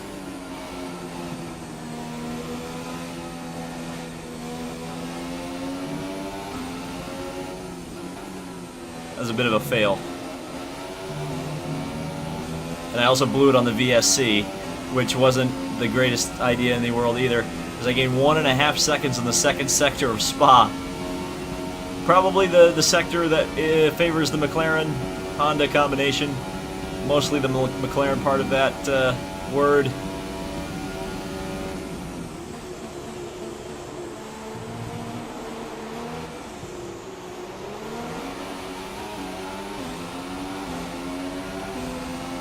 Boy, the 0% AI. For the race, keep this up. They're still kind of tough, aren't they?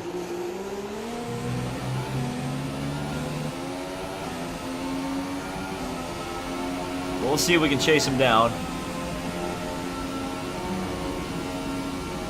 Trying to see what the gap is. They haven't shown me the gap in a little while. Let's ask him. Ericsson ahead, the gap to the car ahead is 40.4 seconds. 40 seconds, so I'm making up about 20 seconds a lap. That was a 2-minute 17.5. 217 to my 152. So it's actually over 20 seconds faster, but that is not fast. Driving like that.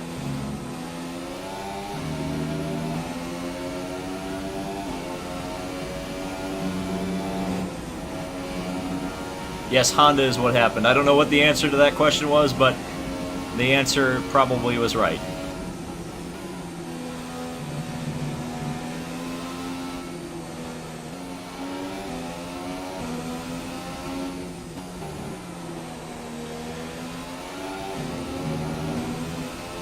Down 3/10 because I screwed up onto the into that corner on the downhill, that kind of off camber corner. When I get the next lap, I'll ask Jeff again what Ericsson's gap is to me. Gonna have like 2 laps to catch him, and that is not going to do it. 3-second time penalty. We need to do a flashback.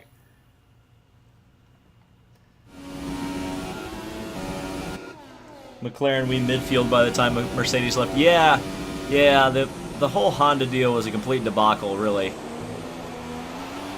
And they really hyped it up, too. Our gap to the car in front is 28.9 seconds. So there you go. Went from 44 to 28 seconds. So I should be able to catch the back of the field in 2 laps. But the leaders, I don't know about that.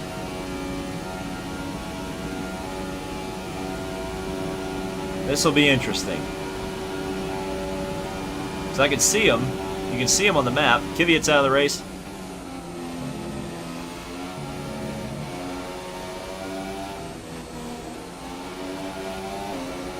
There's 3 laps of fuel remaining.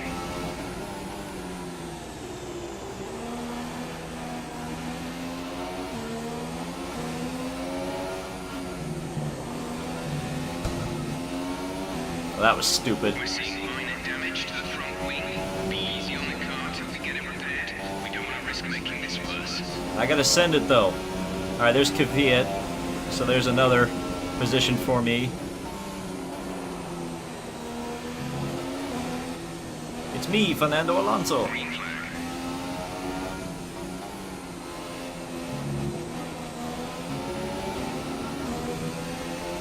Again, purple by 2/10 in Sector 2. Fantastic. That'll put me probably for this lap, it might actually be around a 151, high 151.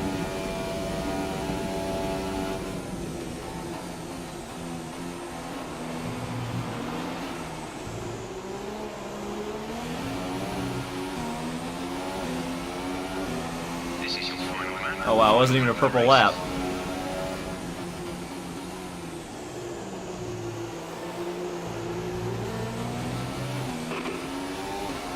Ericsson is ahead of you. Okay, the gap ahead is 16.8 seconds. 16 seconds, so I have the gap in the last lap. 2.8. 204. Okay, so yeah, he's going much faster, but I did have the gap in the last lap. Gap to car in front is 14.4 seconds. Gained 2 seconds in that sector. This is really going to be where the big gains are made. Oh, but well, I didn't win the race. That's for darn sure. Couldn't even beat the 0% AI. But we'll see if we can actually make a competitive on-track pass. Getting battled at the Brickyard flashbacks. Can I catch him? Here he comes! Here he comes! The problem is I'm coming up to this sector, which is not that great for my package. We'll see. Come on, come on. I know what I'm gonna do. I know what I'm gonna do. See, it has to be done. Since we're gonna be last anyway. Gonna send it. Gonna send it. Oh, that's not right. Hold on. The send didn't work. We need to resend it. The mail got confused. The mail got confused. We need to resend that package. Uh-oh. You've been awarded a time. Are you okay? That was a big one. That's fine.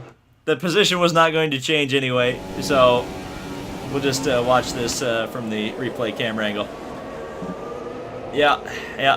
That's the place the McLaren Honda belongs, I believe. Yes. DHL. We sent it DHL, all right, even though I think we hit a Pirelli banner. All right, there we go. Let's retire from session there. Yes, it's okay to retire because we didn't finish last, which was fine. But we also didn't do very well, did we? Thanks to all 65 people watching. I think 65 people watching. I need to refresh the page to make sure to confirm how many people are watching this at the moment. And we got 69 people watching. 160 likes. Appreciate that. If you haven't yet watched or watched, you're probably watching right now. If you haven't liked the video, be sure to like it. And Toto Wolf is very happy. He's like, yes, we won on 0% AI. Historic win. Now career. Anthony Davidson, give me your thoughts. How did they I drive like accomplish this Arava. result? Oh no. Time management probably played quite a large role in the outcome of this one. FredX. It's not just about speed, it's all about Okay, maintaining so that speed I will ask the question now. Do you want to see? So, being able to keep up the lap time, one in the chat if you want to see career. tires. That's 2 really in the where chat if you want to see the the championship mode. 3 in a chat if you want to see online. They so often do, and it's a well-deserved victory. Mercedes then are on top today. You were supposed to do this with a Merc. Yeah, but if I did it with a Merc, then it wouldn't be a challenge, would it?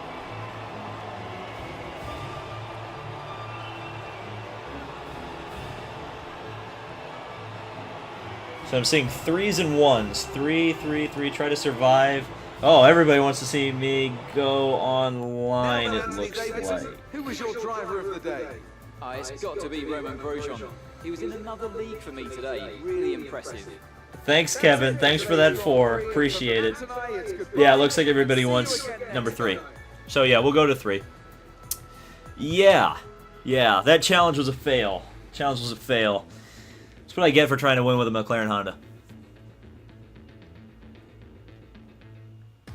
And Connor gets the wise idea to go with 4 as well. 3, don't die. I think I will probably die. In fact, I don't even think I've ever made even a start in multiplayer, but we'll do it.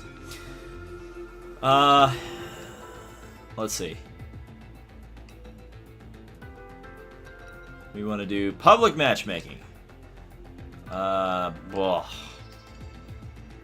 I think we want to go with shorter, and we'll see how this goes.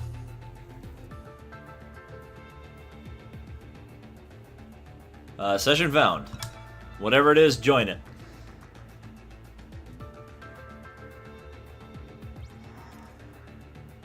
And we've got a McLaren, a Force India, and a Ferrari, and a Mercedes. Do I get to choose my car? How do I choose my car? Oh, here we go. We don't need to be Valtteri. Who are we going to be? Who do you want me to be, folks? What team should I be? Or what driver should I be? We've already lost Alonso, unfortunately. We can't be Alonso. Go Williams? Yeah, I like Williams. We'll do Williams. Somebody's already taken Stroll a lol, so we'll have to take Massa.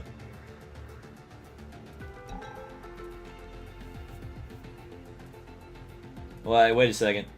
People want Stroll. I'm sorry, I can't take Stroll. No, they want Haas. Alright, we'll do Haas. We'll do Haas. By the way, people have been yelling at me about the way I pronounce Haas. I'm like, I'm an American. I know how to pronounce Haas. It's not Haas. Haas. The Haas. No, it's not that. I'm sorry. Oh, we're about to go. China. We're racing in China. All my great friends in China. Hey, look at the connection bar. Look, I don't have a Walmart. I don't have a McLaren connection. We're going to race in China. China is such a great country. So great. We've got such great trade with China. You know, we're going to export our Formula 1 cars to China, and we are going to win. We're going to win so bigly in China. So bigly. China.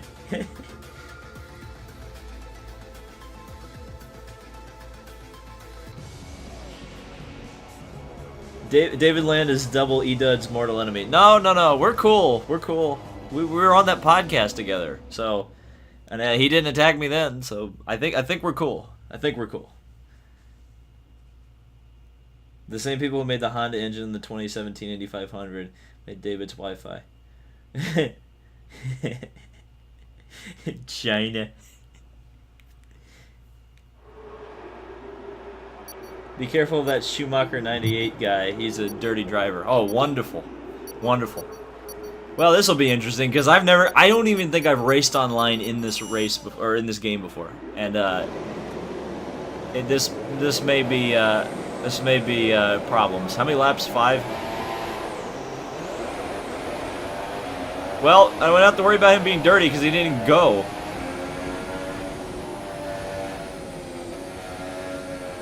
Well, it's a Haas from a Williams up front here at China.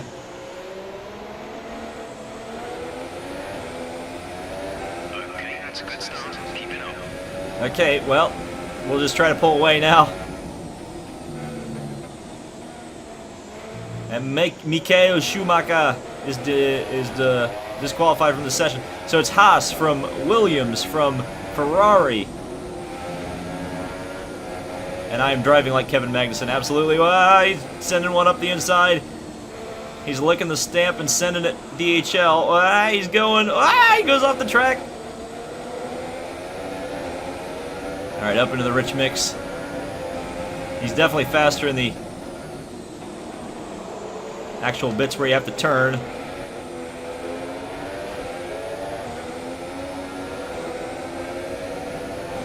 See if the Haas can beat the Williams down the straightaway. He's definitely trying to break the slipstream. Up into 8th gear. I love some DRS right now. I've just got to stay close enough to him that I can keep on his butt until we get to DRS zone. Look at that outbraking maneuver. I didn't quite outbrake him, but the point remains. Little bit out wide there. I'm going to go down to the standard mix. He definitely got a better exit.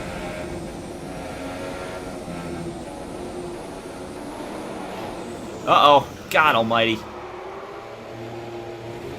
And that's what happens when we shift down in first gear.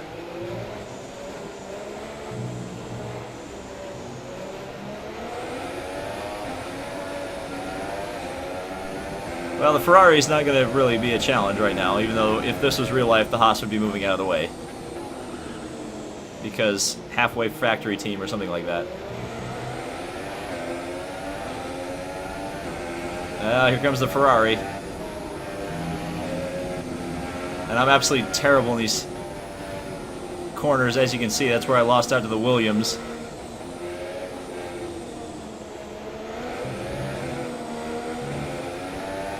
And where I'll probably end up losing out to the Ferrari. But we'll see. Hopefully that guy ahead of me will choke.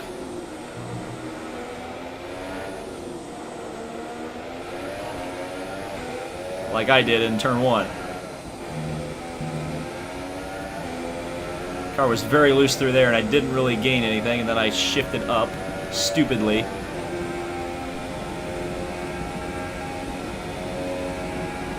Okay, so a long way behind the Williams now. Ah! Downshift, David, all the way downshift. There's the Ferrari.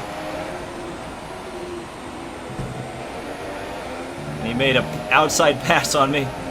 So I feel like an absolute wanker. Thankfully, I will technically have DRS when that becomes a factor on the back straightaway.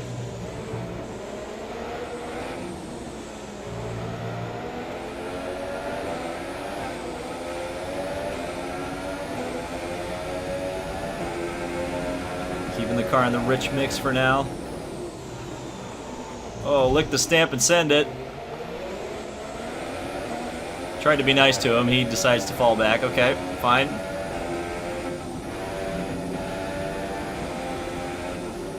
I was gonna let you go, but whatever.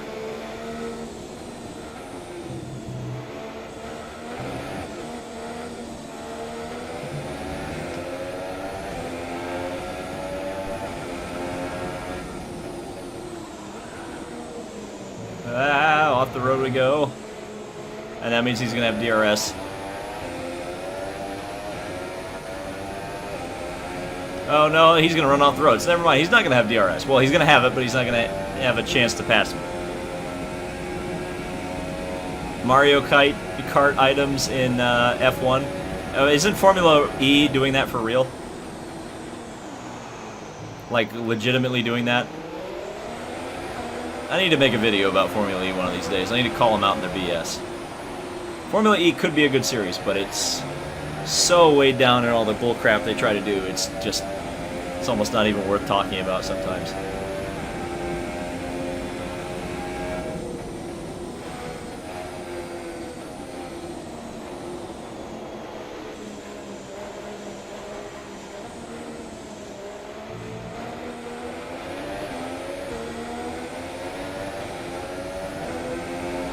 So at least I'm pulling away from the Ferrari. But maybe I could shift into the proper gear once.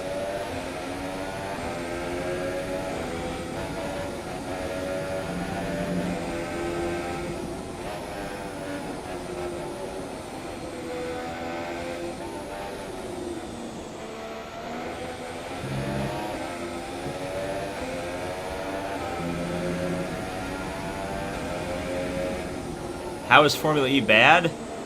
Because it's a spec. First of all, it's a spec series, but they claim they're on the cutting edge of technology, which is kind of a bit counterintuitive. Then they do the gimmicks, which are like fan boost. At the very least, next year they're not going to be changing cars in the middle of the race, which will be an improvement. But then they're going to have like literal power-ups rather than a test of engineering skills or driving ability. The series is now going to be determined on fangirls voting for drivers to get power-ups on Twitter. This is what racing in 2018 has come to. So that's why Formula E is bad. It's not even the electric motor thing. Like, I'm fine with that. Like, if you want to do an electric racing series, go for it. Make it a racing series. That's my criticism of Formula E. It's not a racing series. It's a freaking farce.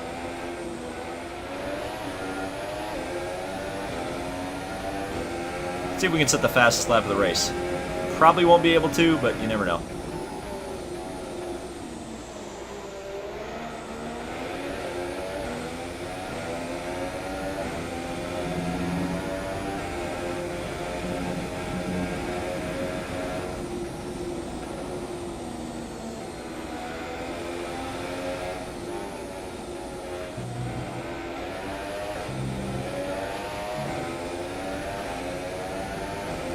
What about Robo Race?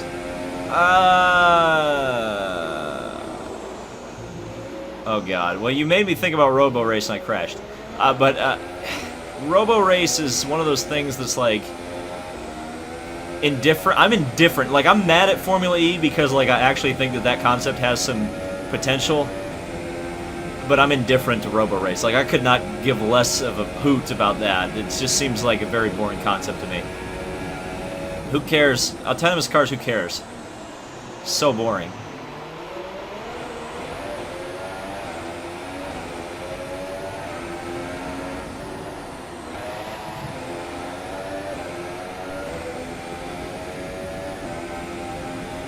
Jim Clark died in the lower series, that's why I dislike lower series. That's an awfully long grudge to hold.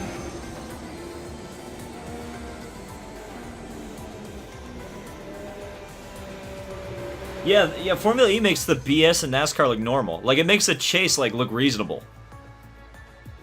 How cool is it to drive around the Brickyard? Really cool.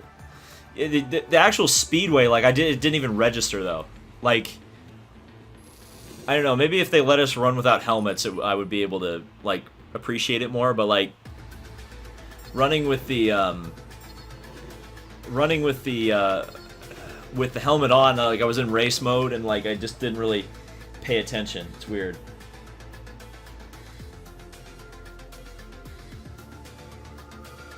Yeah, Jim Clark died 50 years ago, so, you know.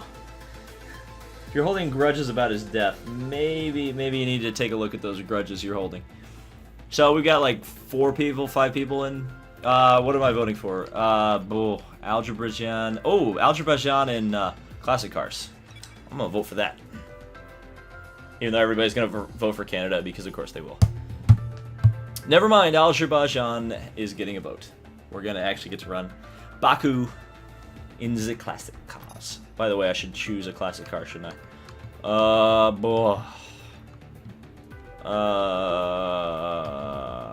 They're gonna be even, aren't they? So, I like the Williams.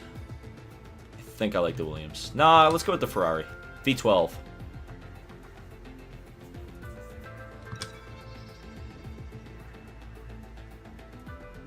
Unless the chat has a different feeling on what car I should have.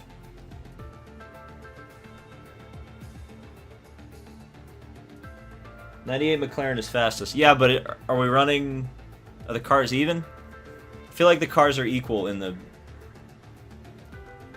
car performance. Oh, car performance realistic. Yeah, I should probably choose the McLaren then.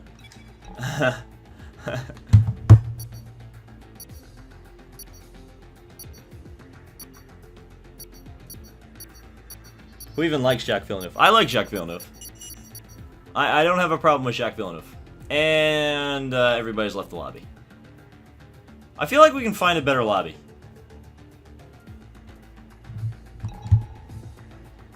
Yeah, I want to exit multiplayer session. Let's try this again.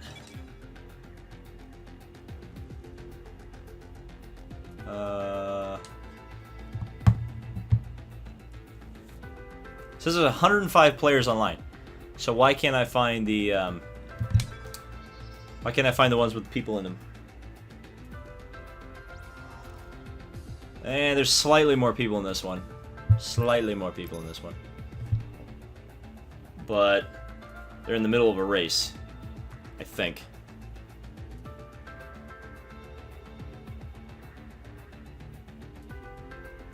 If you go to custom game, you can see all the lobbies. Oh. Oh. That would make sense. Aha. Here we go. Championship. We don't want to really race in a championship, do we? There's more cars in there. Oh no, there's 2 of 22 people. So players, there we go. Bahrain. 17 out of 20. Do I hate William Byron? No. Okay, this is much better. Look at all these people in here. And what car am I in? What car have I been placed in? I don't have a car. It looks like all the Haas cars are gone, unfortunately. I'm probably going to be stuck with a Sauber, I would guess. In fact, the whole lobby's full. So good.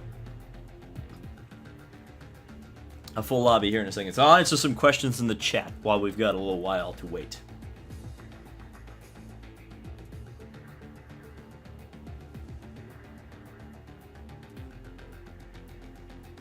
How are there 22 players in the lobby, and yet there are only 20 cars in an F1 grid? That's very strange.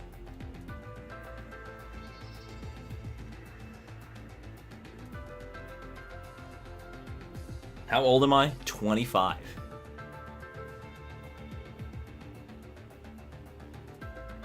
Drive the 97 MasterCard Lola. I wish they should license that car and put it in the game just for the memes. Dragon Speed coming to IndyCar next year. It's interesting. They'll probably end up partnering with a team, I would guess. They won't like go in full on. It'll be like a Scuderia of course thing. But hey, more teams are always a good thing, and Dragon Speed obviously is an American team racing over in Europe, so them coming to race in the United States is kind of cool. 2-for-1 deal at Kmart. What's my dream car? Ford GT. Any maker model of the Ford GT, but generally speaking, the 2005 one is my favorite. When do you be mama? What? If I could only change one thing on the IndyCar calendar, what it would be? It would be instead of racing Detroit, race at Michigan International Speedway.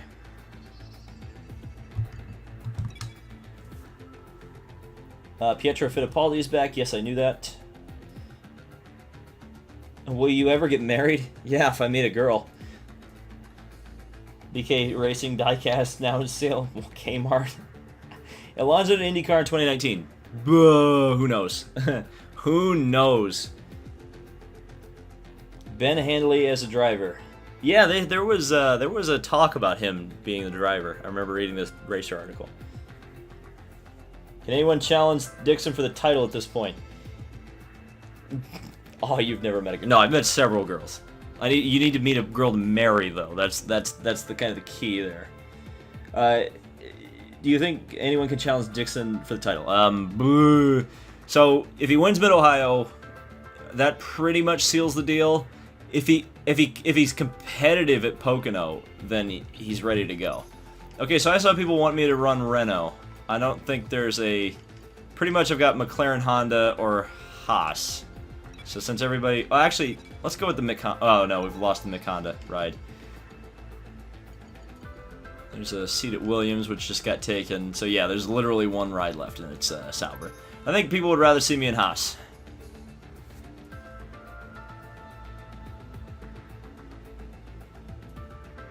Do you think NASCAR should run Paul Ricard? That would be our Lord and Savior Maria Larson. NASCAR Paul Ricard would be... no. Nah. Nice jokes on Danica during your race. Yeah, which race? Which Carlin driver do you prefer in IndyCar? That's a good question. Let me think about that. I feel like...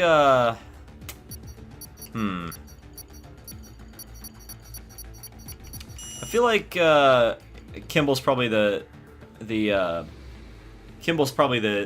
better driver of the two.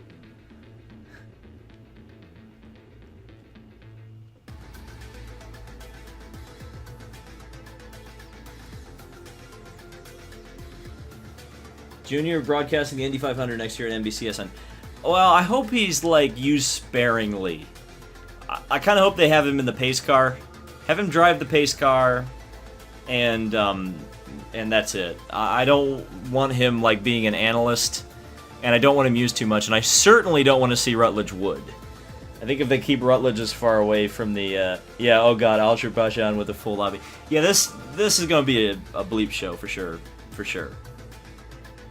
I think the Charlotte Roval is going to be a show. No, it's going to be a show. It's going to be a lot of crashing. A lot of crashing. It's just, let me put it this way. The Charlotte Roval is as close as NASCAR is probably ever going to get to a street course race. So it's going to be just about as crazy as you could possibly believe. Prepare to die in turn 1. Yeah, I'm kind of hoping I'm at the back, so I can just kind of. It'll be like it'll be like the Battle at the Brickyard. That experience, just hang back, just let them all crash, and just drive on through. And this time I'll actually have a clutch, since I'll be able to drive away instead of just like bogging down horribly. The Ponytail Petty shouldn't show his face. Well, I don't care if he shows up. I don't want all the like. Dale Jr. is fine from the perspective of Dale Jr. is a hardcore racing fan and would respect everything. And I feel like someone like Dale Jarrett I wouldn't mind seeing either, because Dale's won at the the Indianapolis Motor Speedway. He started the kissing the bricks tradition. He gets it. But guys like Kyle Petty, who have made disparaging comments about IMS and the 500 in the past, I would rather not see on the broadcast. Just the way it is. Should IndyCar have a round in Europe? Maybe. I feel like IndyCar is one of those things that almost needs to stay in America, and like going outside of the continental United States is tough. I mean, I think Canada is very receptive to IndyCar racing, obviously with Toronto and all that stuff, but by the same respect, like, I don't know, it's tough. It's tough to go outside of the U.S. and make it work. IndyCar will never go to Talladega. IndyCar at Monza? IndyCar on the Monza road course could be interesting. Not the oval, obviously. Well, they did race the oval, actually, but that's a whole nother thing for another time. Theoretical European round. I'm not a big fan of the ovals in Europe. Lausitz Ring and Rockingham aren't really that great, so I probably wouldn't want to see an oval. Brands Hatch would be pretty fun from an IndyCar perspective. I think they'd race really good there. I'm trying to think of other tracks that would be good. Austria wouldn't be bad. Austria would be a decent track. They've run Zolder in the past, though I don't think Zolder would really be that great. There was some track that I thought would be really good that I'd done in Project Cars 2 with the IndyCars, and it really, really worked well. I'm trying to think though. I can't. It's not coming off the top of my head.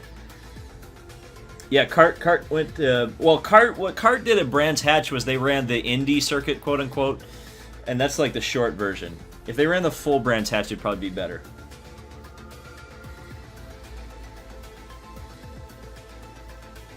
Assen. I need to rewatch that race. Racing in the Netherlands has its advantages. It has its advantages, but what the heck? Why is this taking so long? But no, not Nürburgring. Not Nürburgring. No. And Low Racer NL, who I assume is a Verstappen fan, says no cars at Essen. So Stuttgart. Stuttgart doesn't. Well, they have the. Oh yeah, no, I did run the Indy cars at the Porsche Test track. No, that's not in Stuttgart. That's in Leipzig. No, but that wouldn't be a good track. Imola. Ooh, Imola wouldn't be bad. Imola would be better. Imola would be okay. I wish if it was like the pre-94 version of Imola, it would be good, but it's not my Mikanda internet. If you see Juan PM and Just Awesome are not loading, and I'm pretty sure the lobby has crashed, unfortunately, which is unfortunate. Yeah, Brazil is very. Oh wow! Wait, a guy from the Netherlands is not someone. A guy from the Netherlands does not support Verstappen. Bottas is my kind of guy. Oh, fair enough. Way to not follow the crowd. Who will win the championship first, Rossi or Wickens? Rossi. He's in a better car.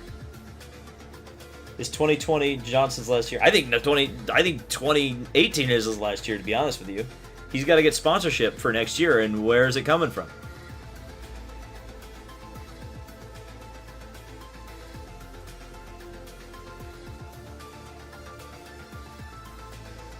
Australia would be good. Australia and Brazil would both. I mean, again, they're proven IndyCar venues.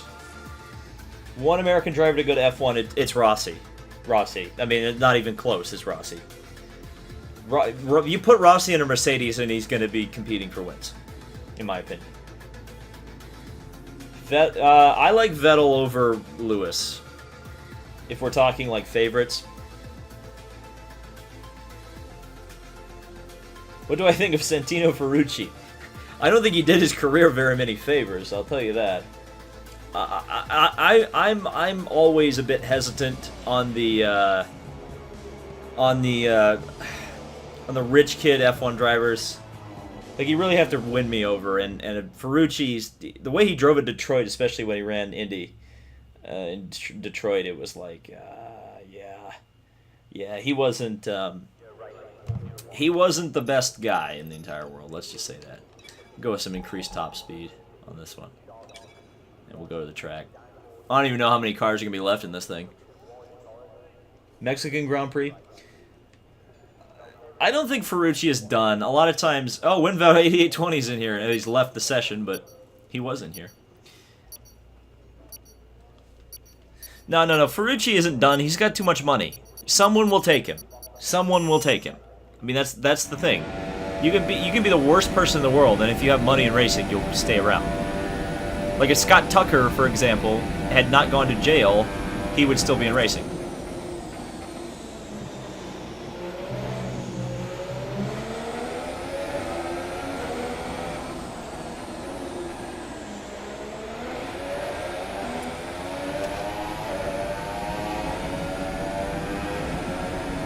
I don't even know what position I'm in.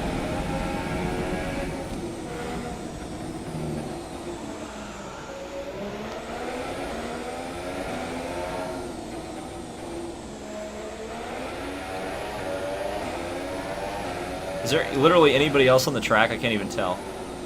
I know it's one-shot qualifying, so I wouldn't 100% know, but...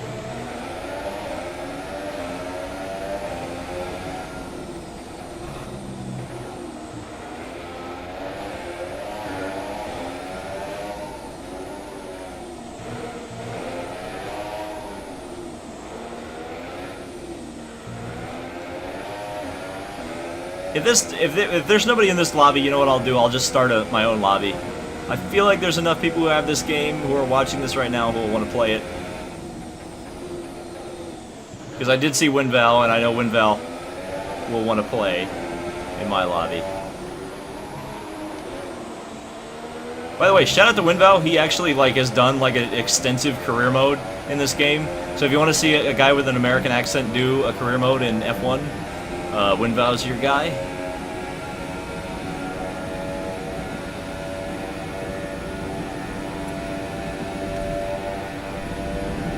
And I definitely did not qualify in the pole position.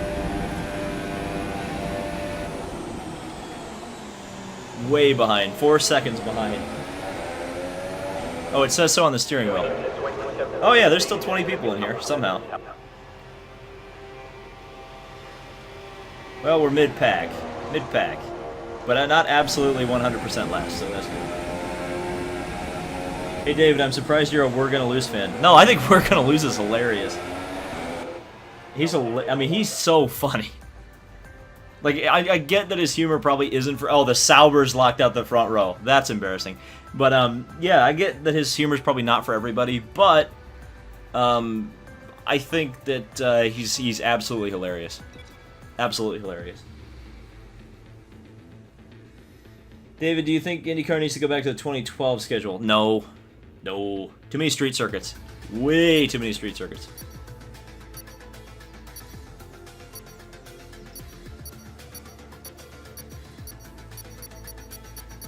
Okay. Should be going here. What do I think of MotoGP? I think MotoGP is pretty good. I mean, the coverage in America isn't good anymore. It used to be when Speed Channel had control over things and actually showed racing stuff, but it's hard to follow in the United States. And I'm not the biggest bike racing fan in the entire world, but, you know, for what it is, it's awesome. For what it is, it's awesome. What do you think of Laguna Seca replacing Sonoma? You know, people wanted me to do a video on that, and I'm not really sure why. It's just like, yeah, you know, With this many cars, there's always a chance of an incident. Laguna Seca is a better track. It's a better, more historic track too, but at the same time, is it going to produce better racing? Probably not. That's just the way things go. Alright, here we go. Let's see what kind of a start I can get here, if I can get a start.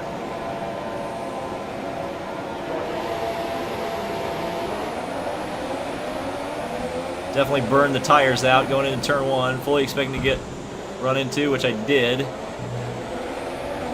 And I'm getting a bump, 2 seconds. Go against our finishing time at the end of the race. Oh, I got, oh, good lord. How was our penalty? To use a old end of the barrier reference. And I'm still not sure how that was a penalty, to be honest with you. Ah! The connection is not very good for some of these drivers.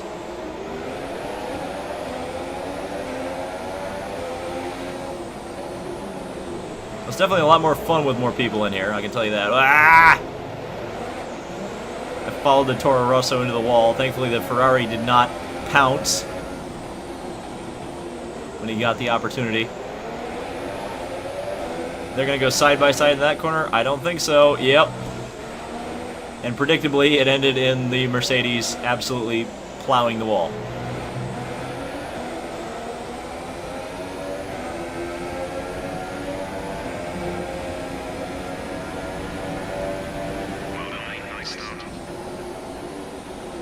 Well, the Jeff is happy with my start, so I guess I should be happy with it too.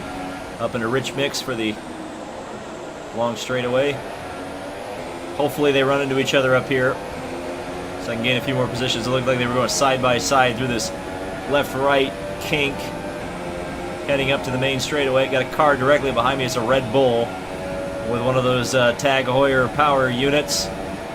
Man, it looks like he's got a huge tow on me. Well over 200 miles an hour down here. And here comes the Bull up the inside.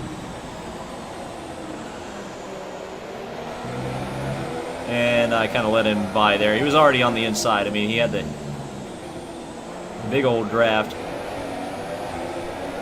And another Red Bull behind me. So both the Red Bulls holding station around me, which is always fun.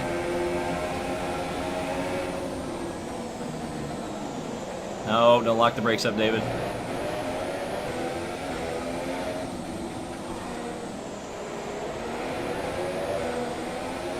I guess I can just hope that everybody else has a 2-second time penalty, and then it'll just even out.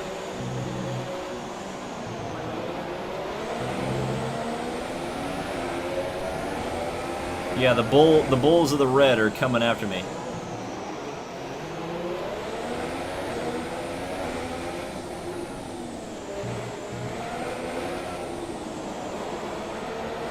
Definitely did not hit that corner complex very well. But I'm able to hold ahead of the Bull right now. The other Red Bull is disappearing off into the distance, which makes me suspect... Ah! And there was a Toro Rosso that crashed. Thankfully, I got saved by the yellow flag, because the Red Bull couldn't pass me there. But of course, now it's the exact same situation as it was the last lap, where I've got a Red Bull that's going to have a huge draft on me the whole way down this straightaway. And he's already going to pass me. There was yellow flags for just a brief second. And now here comes the Red Bull by.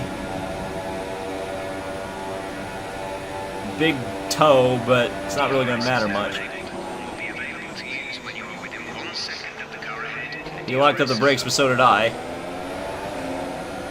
which made things not work. And then we've also got a yellow flag in that sector, which thankfully I recognized before I tried to send one up the inside of him. Got a little bit of DRS, thankfully. Probably not going to help me very much here.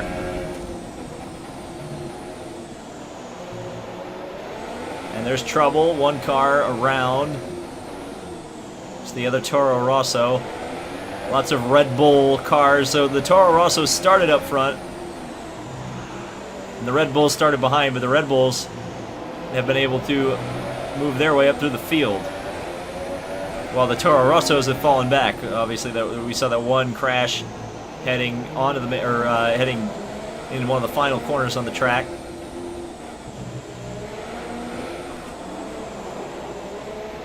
And that was me absolutely power sliding it all the way through the old city section. This is an awesome track. Honestly, I think Baku has kind of established itself very quickly as one of the most entertaining races on the F1 calendar.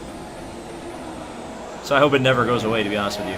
I think it's a really fun race. And it's a decent layout for all things considered. You know, when I first saw it, it looked like it was kind of Mickey Mouse, but, you know, it races really good. Just as long as they don't call it the European Grand Prix. That was pretty insulting when they... when a track that was either in, you know, whether you'd consider it the Middle East or, you know, Lower Asia, it certainly wasn't in Europe. So it was weird when they called the European Grand Prix in Azerbaijan or whatever they, you know. But I think it should stay because it's again, it's a race that has a bit of a hype around it. And you should keep races that people are excited about. As the Toro Rosso passes the Red Bull. So up a position goes the Toro Rosso. So Toro Rosso re-establishing its pace.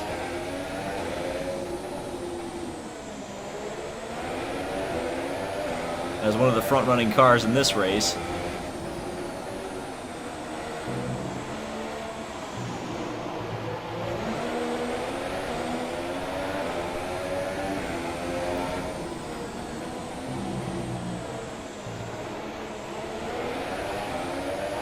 Was definitely a bit slow into there, no doubt about it. Oh, that was... Send it.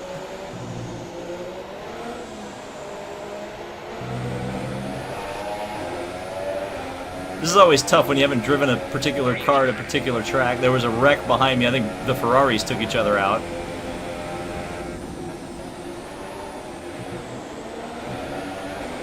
Impolite Siren has joined. Yellow for problems up ahead. Can I get my first sniff of a overtake? Looks like I may. Definitely have the run on this, what appears to be a Mercedes, and I screwed it up by hitting the wall. Alright, this should be the final lap, so we're going to go up into the rich mix. And if I run out, I run out. Do I have DRS? Do I have DRS? Come on, give me some DRS. I'm spamming the button, I'm getting nothing, so I guess I don't have... No DRS.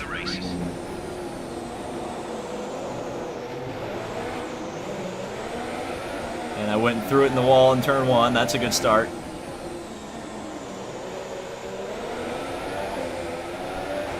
It's a Mick Honda behind me, so the idea here is going to be not to be beat by the Mick Honda, if at all possible.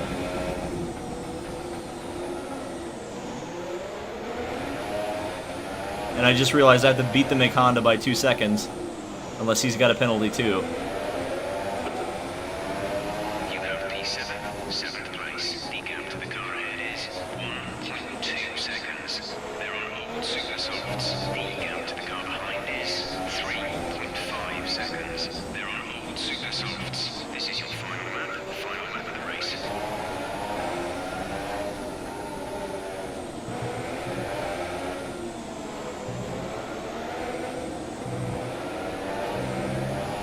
I missed when they would tell you which cars had penalties and which ones didn't.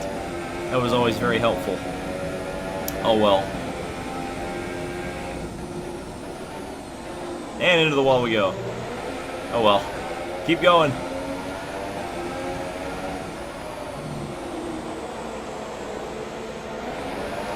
Uh-oh. Ah, sorry. Sorry. That's what I get for going full send right at the end. Well, I think I'm the last car running.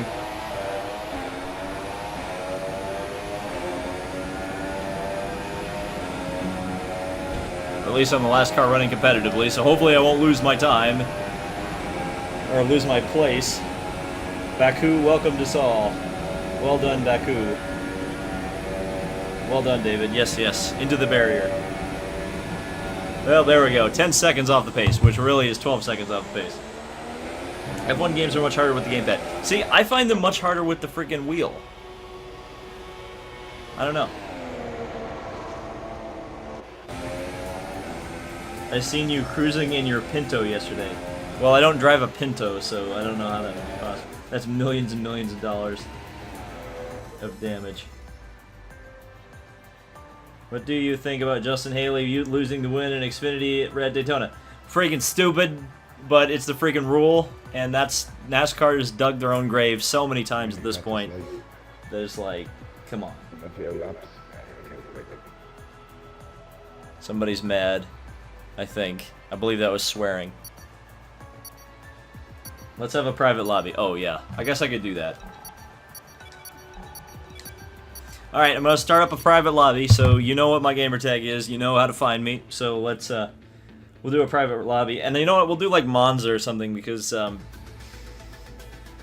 like Monza, and I can actually drive at Monza in this game. Alright. So what we're gonna do here is create custom. No, I don't want to restrict who can join. So, boy. Who would I want to be?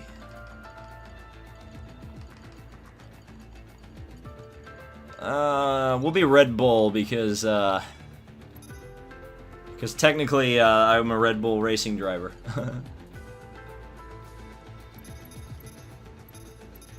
Oh, here we go. And we'll go to Italy.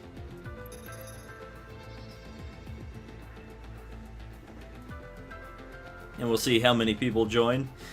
WinVal is here, yay! Everybody's gonna be American, aren't they? Somebody's asking me to pick a Renault. I picked a Renault. I picked a car powered by a Renault.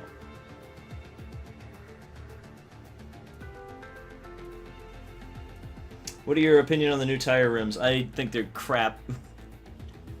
WinVal picks the Sauber because of course he picks the Sauber. Okay, let's see if there's a few more people that will join here in the next few minutes, and then we'll get going here. Unless it was everybody who wanted to join who is on my stream. See you in 5 years when my game decides to update. So yeah, sorry about that. People are saying give me a sec, so we'll give you a sec. We will give you a sec as people begin to join. Yeah, see, there you go. Oh, we got an Englishman. As Paul Page said, all the Englishmen are avid seamen.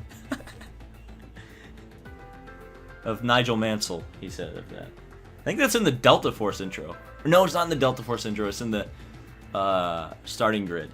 It said, like all Englishers, Mansell is an active seaman. And it's like, what? That's the Sauber with the year-old power unit. That's right.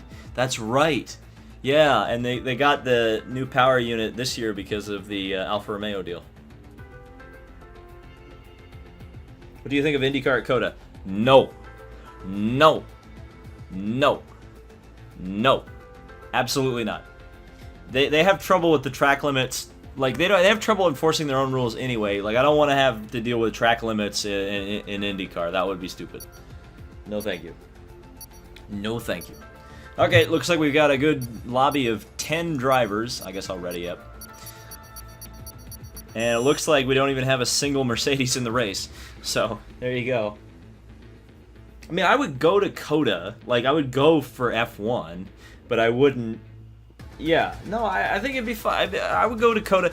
I would go to COTA for, like, the World Endurance race, which isn't happening anymore. They moved that to Sebring, which I appreciate. And then, IndyCar should have the same acceleration as F1.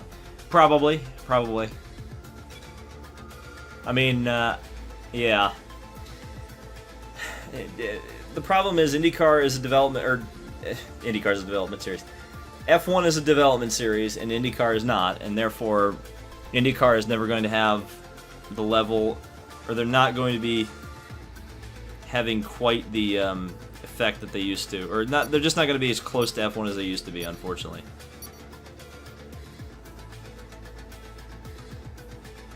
So we'll run like 1-2 more races, and then we'll end the stream. IndyCar Daytona with restrictor plates. No, thank you. You sound like you're telling your dog it's being bad. I don't think... What? Should IndyCar have the halo? No. Frankly, I don't even think that that IndyCar really needs to go with the aero screen either, to be honest with you. It's really not... It's not that much of a thing. And I should have changed the setup, and I'm stupid, and I did not do it. Oh well. I guess we'll be balance / default.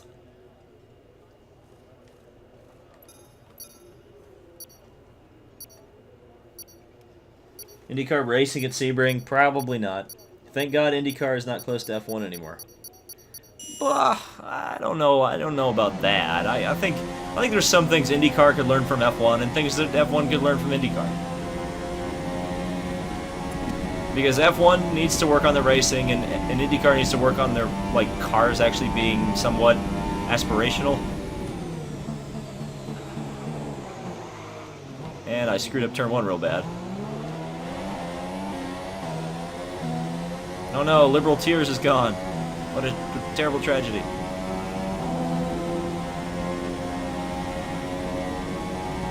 Okay.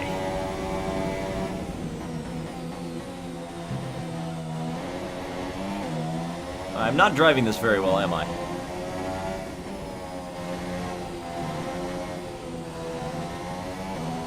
And again, I've never driven the Red Bull at Monza, so that makes it a little more difficult.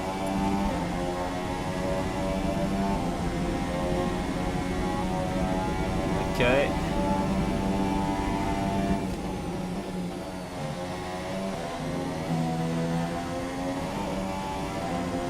That was not bad. That was not bad through the Ascari chicane.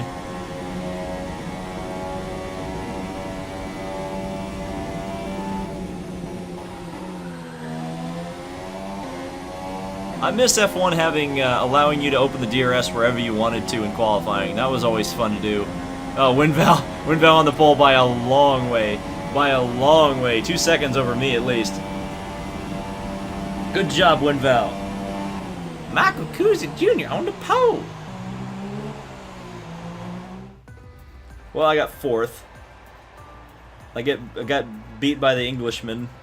So we got a Sauber on the pole. Oh dear. Let's see the race director. Did anybody get in trouble?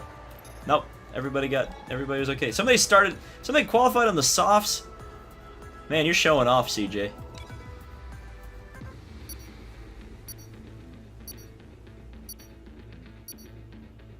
What difficulty do I play on a NASCAR Heat 2? Yeah, Max. Why would I stream on Twitch when my audience is here on YouTube? See how that works?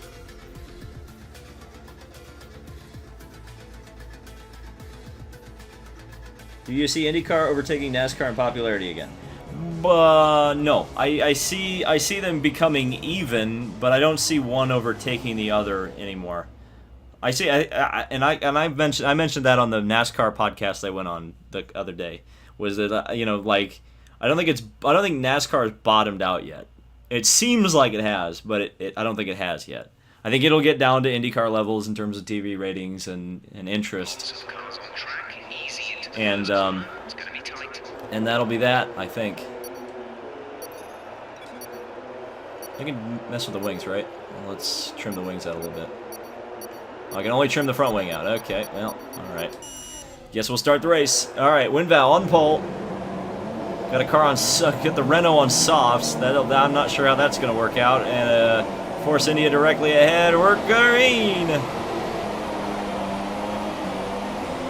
And Winval did not get a very good start. Toneless Death goes into the lead. The Renault trying to block me to the inside, and we'll send one up the inside. Trying not to hit Winval. I got hit by somebody. Oh no, oh, he turned him! I'm so sorry. I'm so sorry. I don't know if I meant... I got a warning for it, so apparently the game did not 100% think it was my fault for doing that. But I lost a ton of time, and everybody... There's a slow Haas right there that I think tried to take a swipe at me as I came by.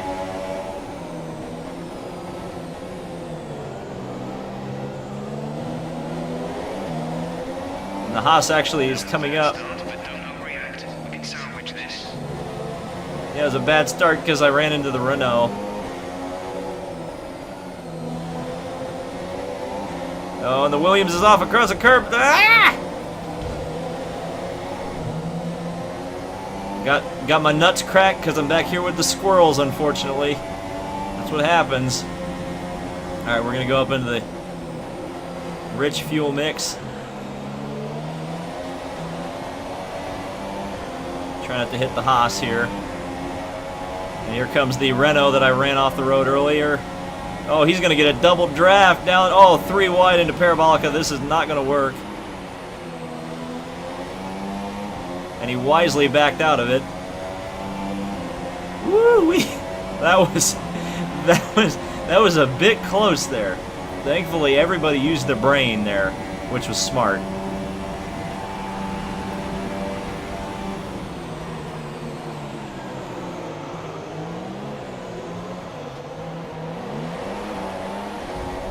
Oh no, I almost did the same thing that the Renault did.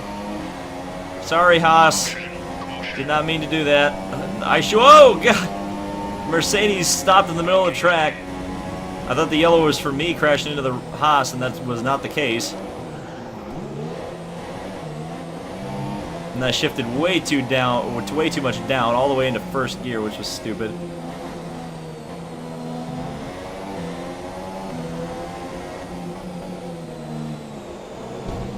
Oh, and the Renault, I think, passed me under yellow. I think he passed me under yellow. The Haas certainly did not, because I think we got the green flag there.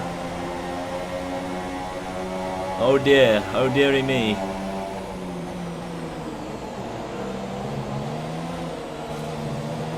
And I for sure ran into the back of the Haas right there and lost a ton of time. I sent it way too hard into the Ascari chicane. And now Windval goes fastest. And then immediately gets his fastest lap lowered. Okay, I've got to try to run a clean lap because I'm running back here with all the people who are on soft tires. Oh, it's a 13-lap race. It's a 25%er. That would explain why people were starting on the softs.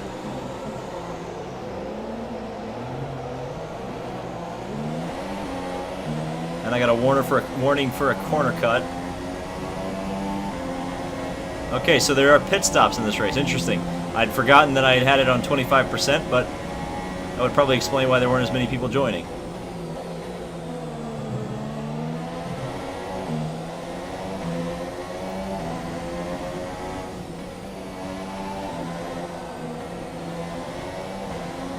Well, I wouldn't have been driving this like a sprint race if I'd known that. I thought it was a 5-lapper. Oh, God. No, no, no. Okay, I know I'm faster than these guys up here. For sure. And I've got to pass them, too, because they're on the soft tires.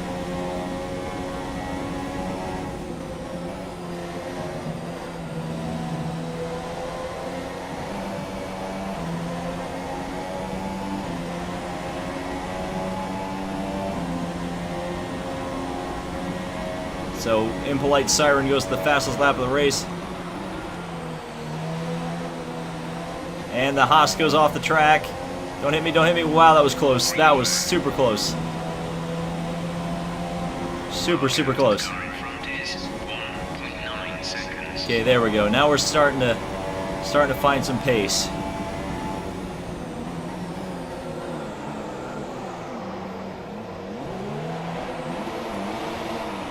And then I shifted into reverse and lost a ton of time. How am I outbraking myself that badly into that corner? I will never understand it. I guess I'll have to brake earlier.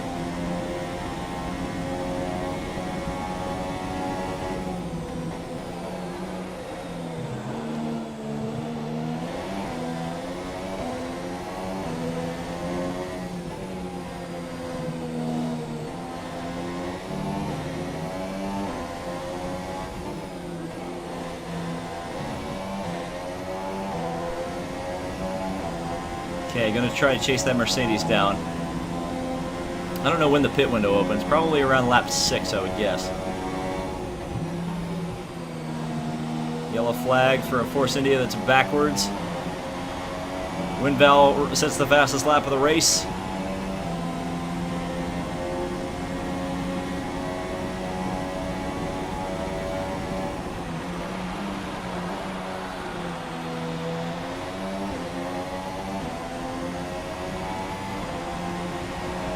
And now Nigel sets the fastest lap of the race. The pit window is open. Okay, so that must mean that I need to come into the pits then, this time.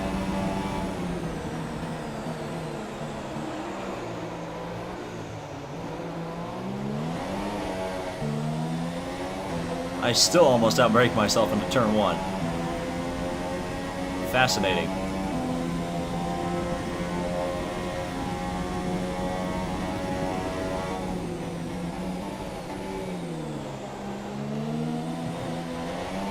Still haven't once gotten a DRS in this race. I should not have taken that front wing out. I think that's the problem. Car's gone very understeery. I think I'm going to stay out one more lap. I'm going to make it to lap 7 before I make the stop. Because I'd really like to run one clean lap here.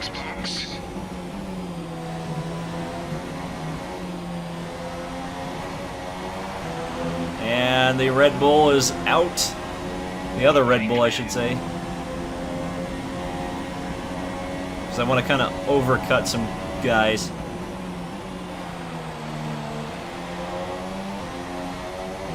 By making my super softs last just a little bit longer than the rest of the field. Let's see what we can do. Is one car coming out of the pits?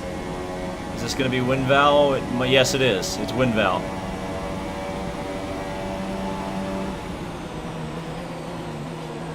And he outbreaks himself big time. So we're going to go side by side here. I've got the better tires, and he's weaving all over the place. Just let me through, Winval. We're not racing each other technically, but I think he's going to try to race me hard. Let's see who's going to be the last of the late breakers into the chicane. I outbraked myself just a little bit. Did I overtake him? No, I didn't. Okay, cool. Was worried he was going to tell me to give the position back, but it did not.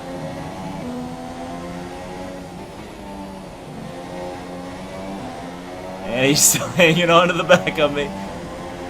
Oh god, Winval's going to get me. Yeah. Here he comes. Here comes Dale. Where is he? Where is he? There he is. Ah! I almost hit him. Ah! Yeah, that's fresh tires versus versus new tires, and also a guy who's played like 90 different Let's Plays in this game versus a guy who has not played this nearly as much. Good job, Winval. Nice battle there. Nice clean battle. And a yellow flag, another car off. That's the Mercedes. And into the pits we go for our first and only stop. And it looks like the Ferrari boys are coming out as well. And we got held up by the Ferrari coming out of the pits, which is annoying. More cars in the pits behind. And we'll see what I can do on these soft tires. Up to speed now. Let's get some heat into those tires. And I'm still in 10th, so I got some points.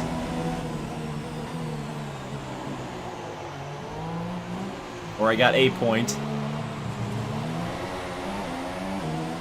And that is not going to help matters doing that, running off the road. Alright, with fresh tires, let's turn the wick up on the engine and see if I can gain any spots through pit strategy.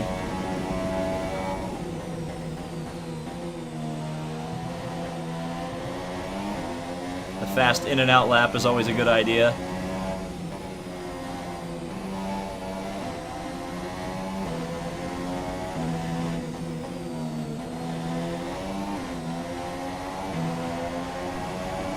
Let's see if I can gap the Ferrari. That would be a good start to the thing, and it looks like indeed I am.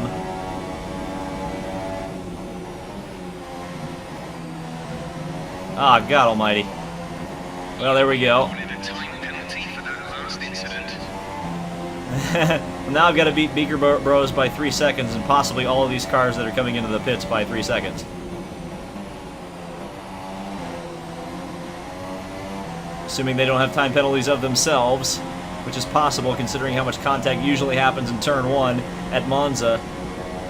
So I'm going to go by liberal tiers, but he's going to have super softs on for the rest of this race.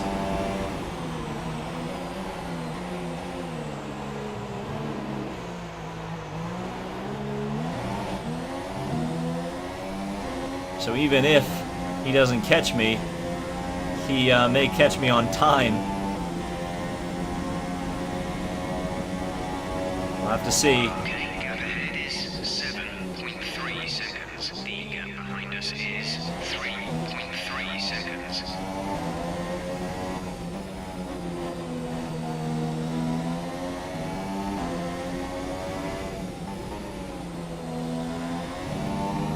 You heard it. Gap behind is 3.3 seconds. So I've literally got the exact gap I need right now. The exact gap I need. And Winval goes fastest lap of the race, 1:23.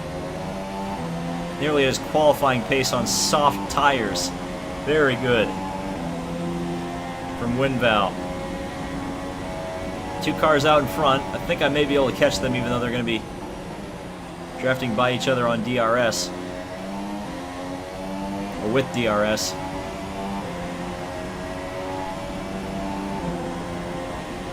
Alright, 125. I'm off an awful long way from Winval's 123, but we're getting there.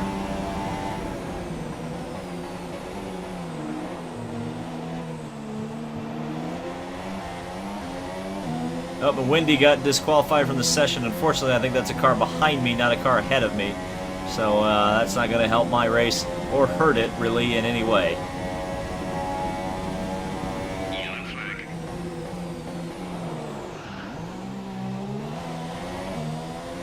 Well, there was a yellow. Green flag. Not sure what it was for.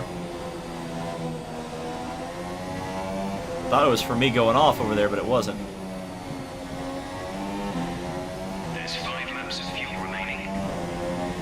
5 laps of fuel remaining. Might be able to run this rich to the end. We'll see. Winval goes fastest lap again.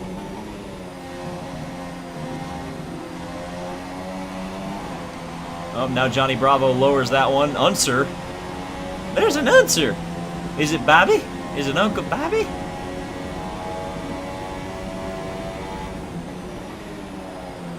Well, you see, Sam, your driving at Monza is just plain terrible.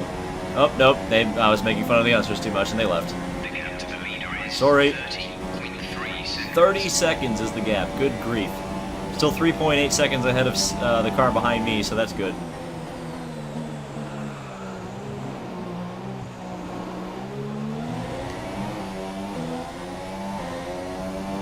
That was decent through the first chicane. It wasn't the fastest ever.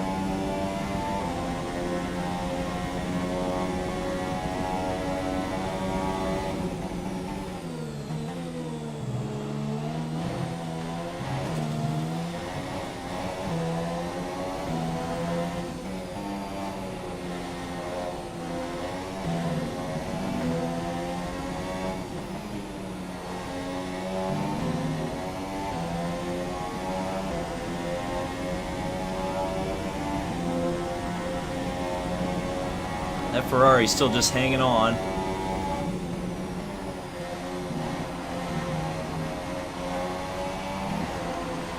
Johnny Bravo is still going faster. Still. It's probably a hell of a race at the front right now.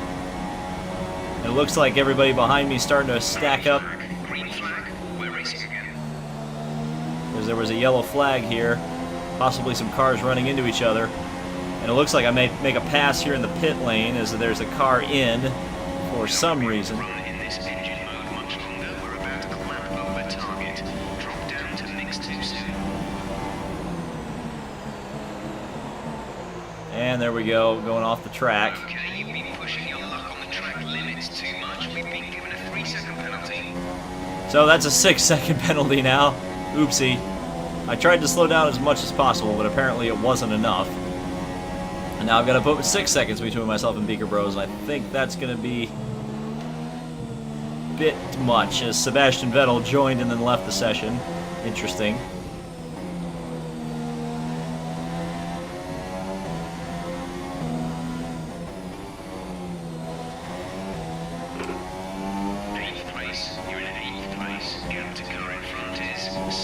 Wow, Winval, 122.8. Supersofts. Okay, the gap behind is 3.8 seconds. They're on all softs. That was our last stop. No more scheduled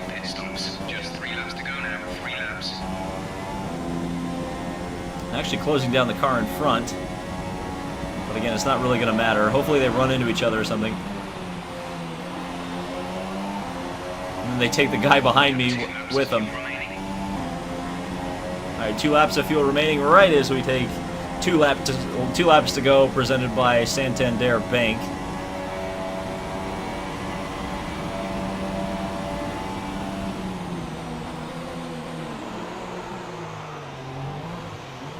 And Johnny Bravo retired from the session after running at the front all day long. He is out. So that probably is opening the door for Winbow to take a victory in this one, but we'll have to wait and see. Okay, clear.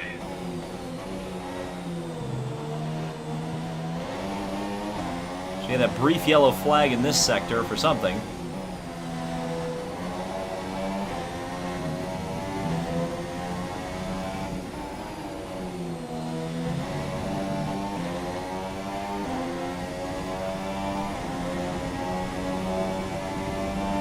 Everybody around me is on the soft, so it's clear that there's one strategy that's kind of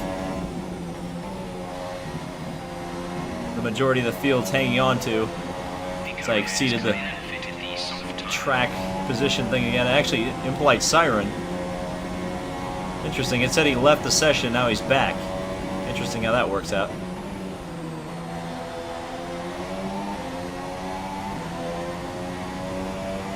Am I going to get close enough to get DRS? I wonder. I wonder. Last lap. I'm going to kick it up into the rich mix. One last time.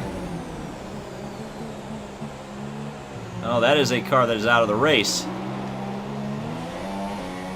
Or at least a driver that has disconnected and might possibly come back. But right now, Impolite Siren is falling through the field because his AI driver is trying to finish the race for him.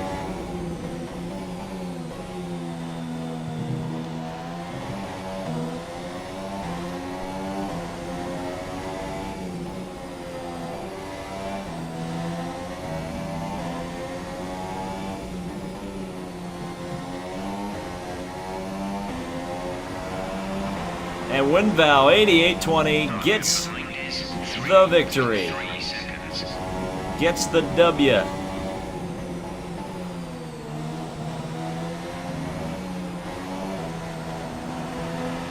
Here at Monza, and Beaker Bros is going to definitely pass me on penalties unless he's got just as many penalties as I have, but it looks like I'm going to come across the line in 6th. We'll see where I actually end up. So I come off of the final corner, taking the checkers, and finishing that race. Whew. Winbow had a 15-second gap. All right. Somebody needs to buy Aston Martin and give the engine a Rolex badge. Oh dear. Yeah, 15 seconds. Wow, Winbow. Just a complete beatdown. Oh, that's car's 88. It's Dale. Dale's driving for Red Bull. It's Dale.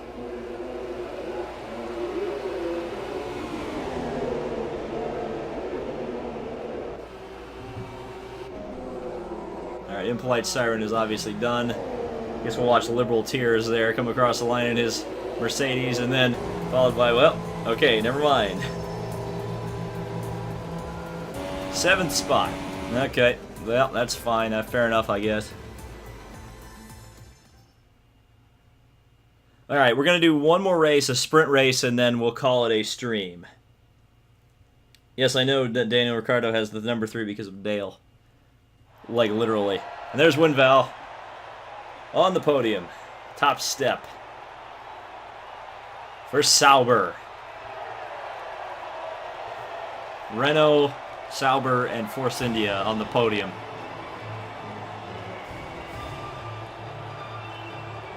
And the poor camera guy gets a face full of champagne. Winval spilling everything. And there's your podium for the Monza Italian Grand Prix. There's the official finishing order. Down through the rest of the field. There was a Brazilian as well, Johnny Bravo, who was very fast early on in the race. Fortunately, could not end up finishing the race. Well, I guess we're just going to run another race. What's going on here?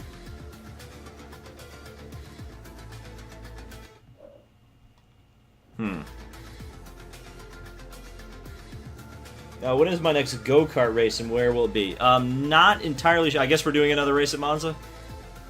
Or are we going back to the lobby? I don't know. Next race, we're not entirely sure yet. We think it's going to be at Newcastle Motorsports Park in Newcastle, Indiana.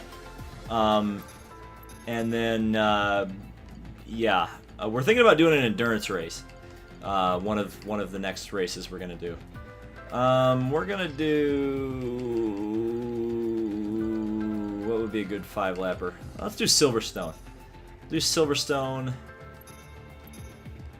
And 25 laps, no qualifying, starting grid, random.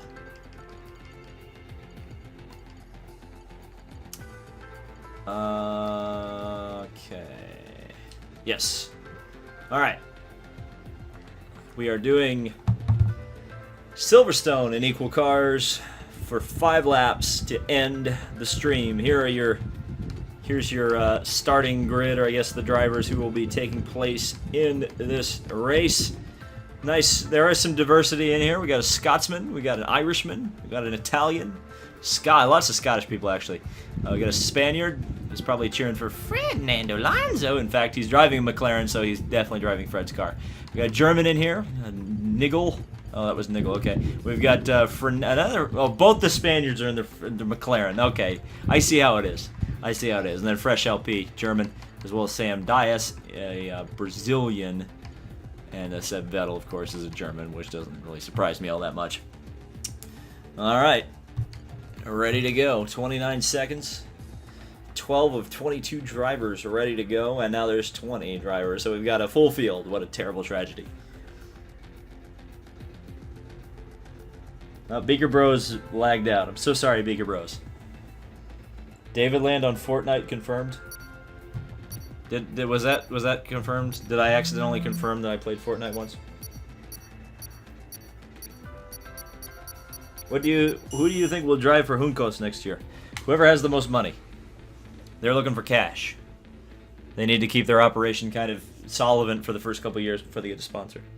David Land plays Minecraft. I have not played Minecraft on my account here, so if there's Minecraft, somebody's been logging into my account and playing it, which is certainly possible. Flat through maggots, Beckett's? Probably not. I don't know where I'm going to end up. I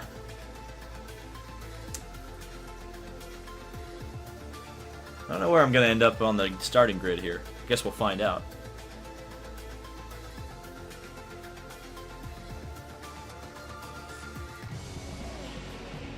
I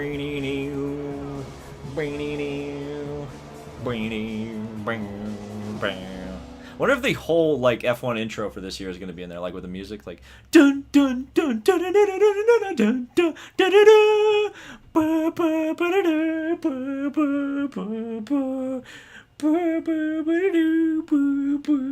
Do you think Hinch will leave Schmidt soon? I doubt it. I don't see where he would go, honestly. There's not really anywhere he would, like, go. That's the problem. Like, there's nowhere for James... Like, no... Who is going to hire James Hinchcliffe that's not Schmidt that's a better team than Schmidt? I just don't see it. I do not see it. Alright, here we go. McLaren's are up in front. Looks like we got a Toro Rosso. Not sure who the other car is in the front row. And we're underway. At Silverstone, there's Red Bull up there, so that's my teammate ahead of me. One of the Renault's got an amazing start. And through the first corner, cleanly so far. Nope, we're not clean. Of course, I was the one guy who got taken out there. And there was a couple more in the back that got taken out.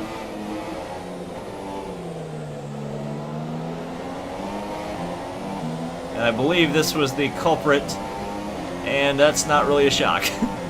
That the guy who took me out could not get through the right-hander right there, or the left-hander right there. Now we're getting some yellow flags. One of the Toro Rossos is off. Not the start we were looking for, but it's not over yet. Stay focused. Yeah, I think we'll be all right. We'll see. I'm not bad at Silverstone. I thought I was better at Monza than I was, but with a sprint race here, should be able to... Ah, there's a Williams coming from nowhere. He's coming out of the old pit lane. Not really sure where exactly he was coming from or how he got over there in the first place. Yellow flag. Gotta make sure I don't pass under yellow. That would be a bad idea. I've got Sam and the Mercedes up here. And he took my nose off right there. Not really a shocker. Oh, and I got a car all the way up my inside.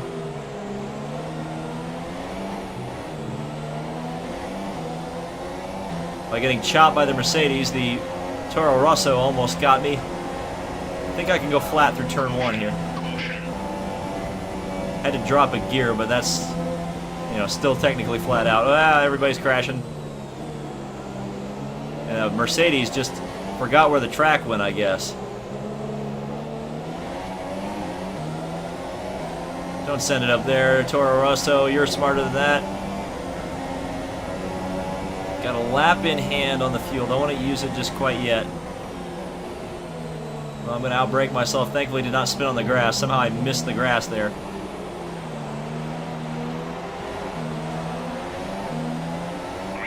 And there were several cars off the track over there. Sebastian Vettel coming up behind me here. In a Williams, of all things. He might have been the guy that was off the track over here. Thankfully, he didn't pass me.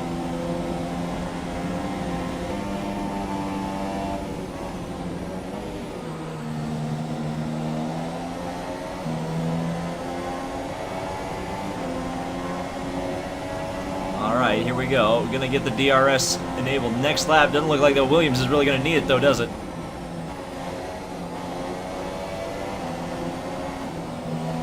Ooh. That was almost, I almost came across the track into Sebastian Vettel right there.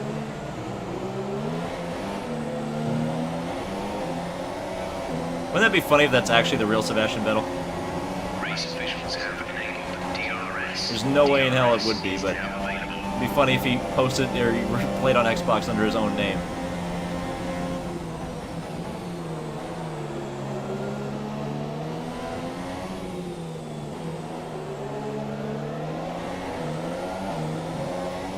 I think I'll have DRS right here. There they go. They're wrecking.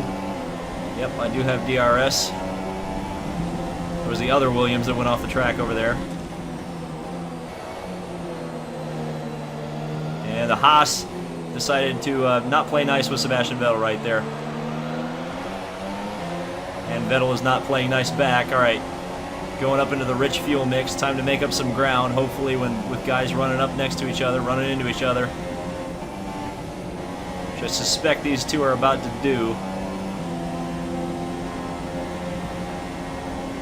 Through Maggots Beckett's flat. Kind of. Well, whoever said Maggots Beckett's flat in the chat can go kiss my grits. And both the Mercedes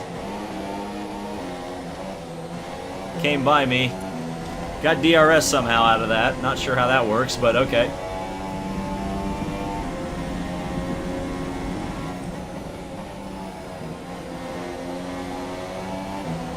Well, I'm out of the points for now, unfortunately.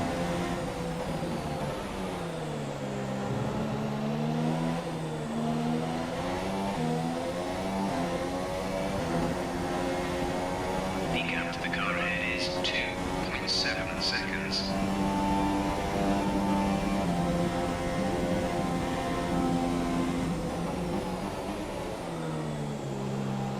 I'm actually kind of surprised the turn 1 was easy flat.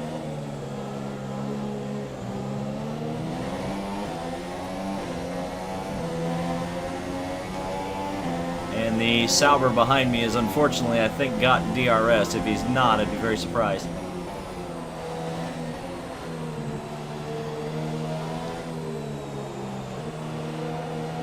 he's going to get that corner better than I did. He lagged a little bit for a split second. Looks like the field's all starting to come together over here. The Mercedes running in tandem are catching the car ahead, and this Sauber is catching me very, very quickly. Wow, we went side by side through Maggots and Beckett's for just a second. I think the Sauber went off, and now I've also gone off. Just because I saw him in the rearview mirror absolutely send it through there. And yeah, he left the session. I hope I didn't hit him. I feel like I didn't, but it's always possible I did.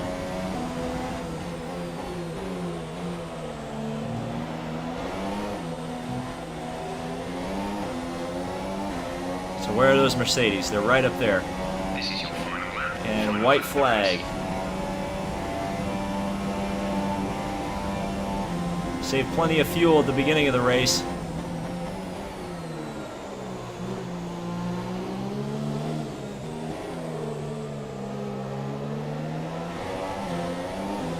Now it's time to race for the win here at for some points here at the end of the race.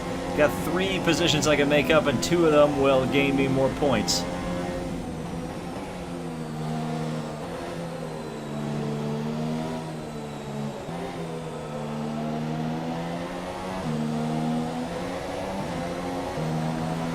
Alright, here we go. Just hoping and waiting these Mercedes up front make some mistakes. Decent through Cops. I think that's Cops. And Maggots, Beckett's.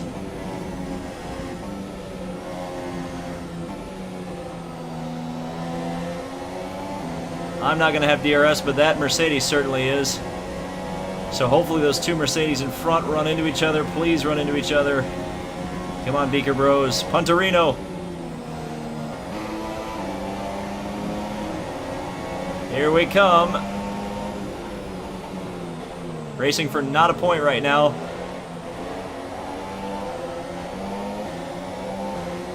And not going to get there. Not going to get there. So I got to hope I made it up on penalties. I ran my best lap of the race right at the end. What is it with the Minecraft? Everybody's talking about me playing Minecraft. I'm not so sure about that.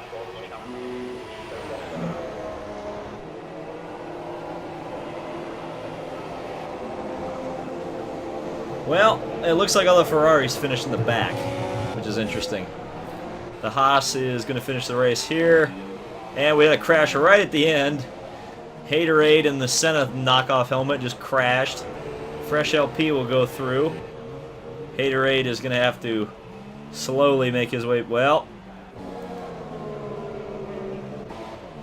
he's trying to get to the finish line. He's trying. And he got there, finally.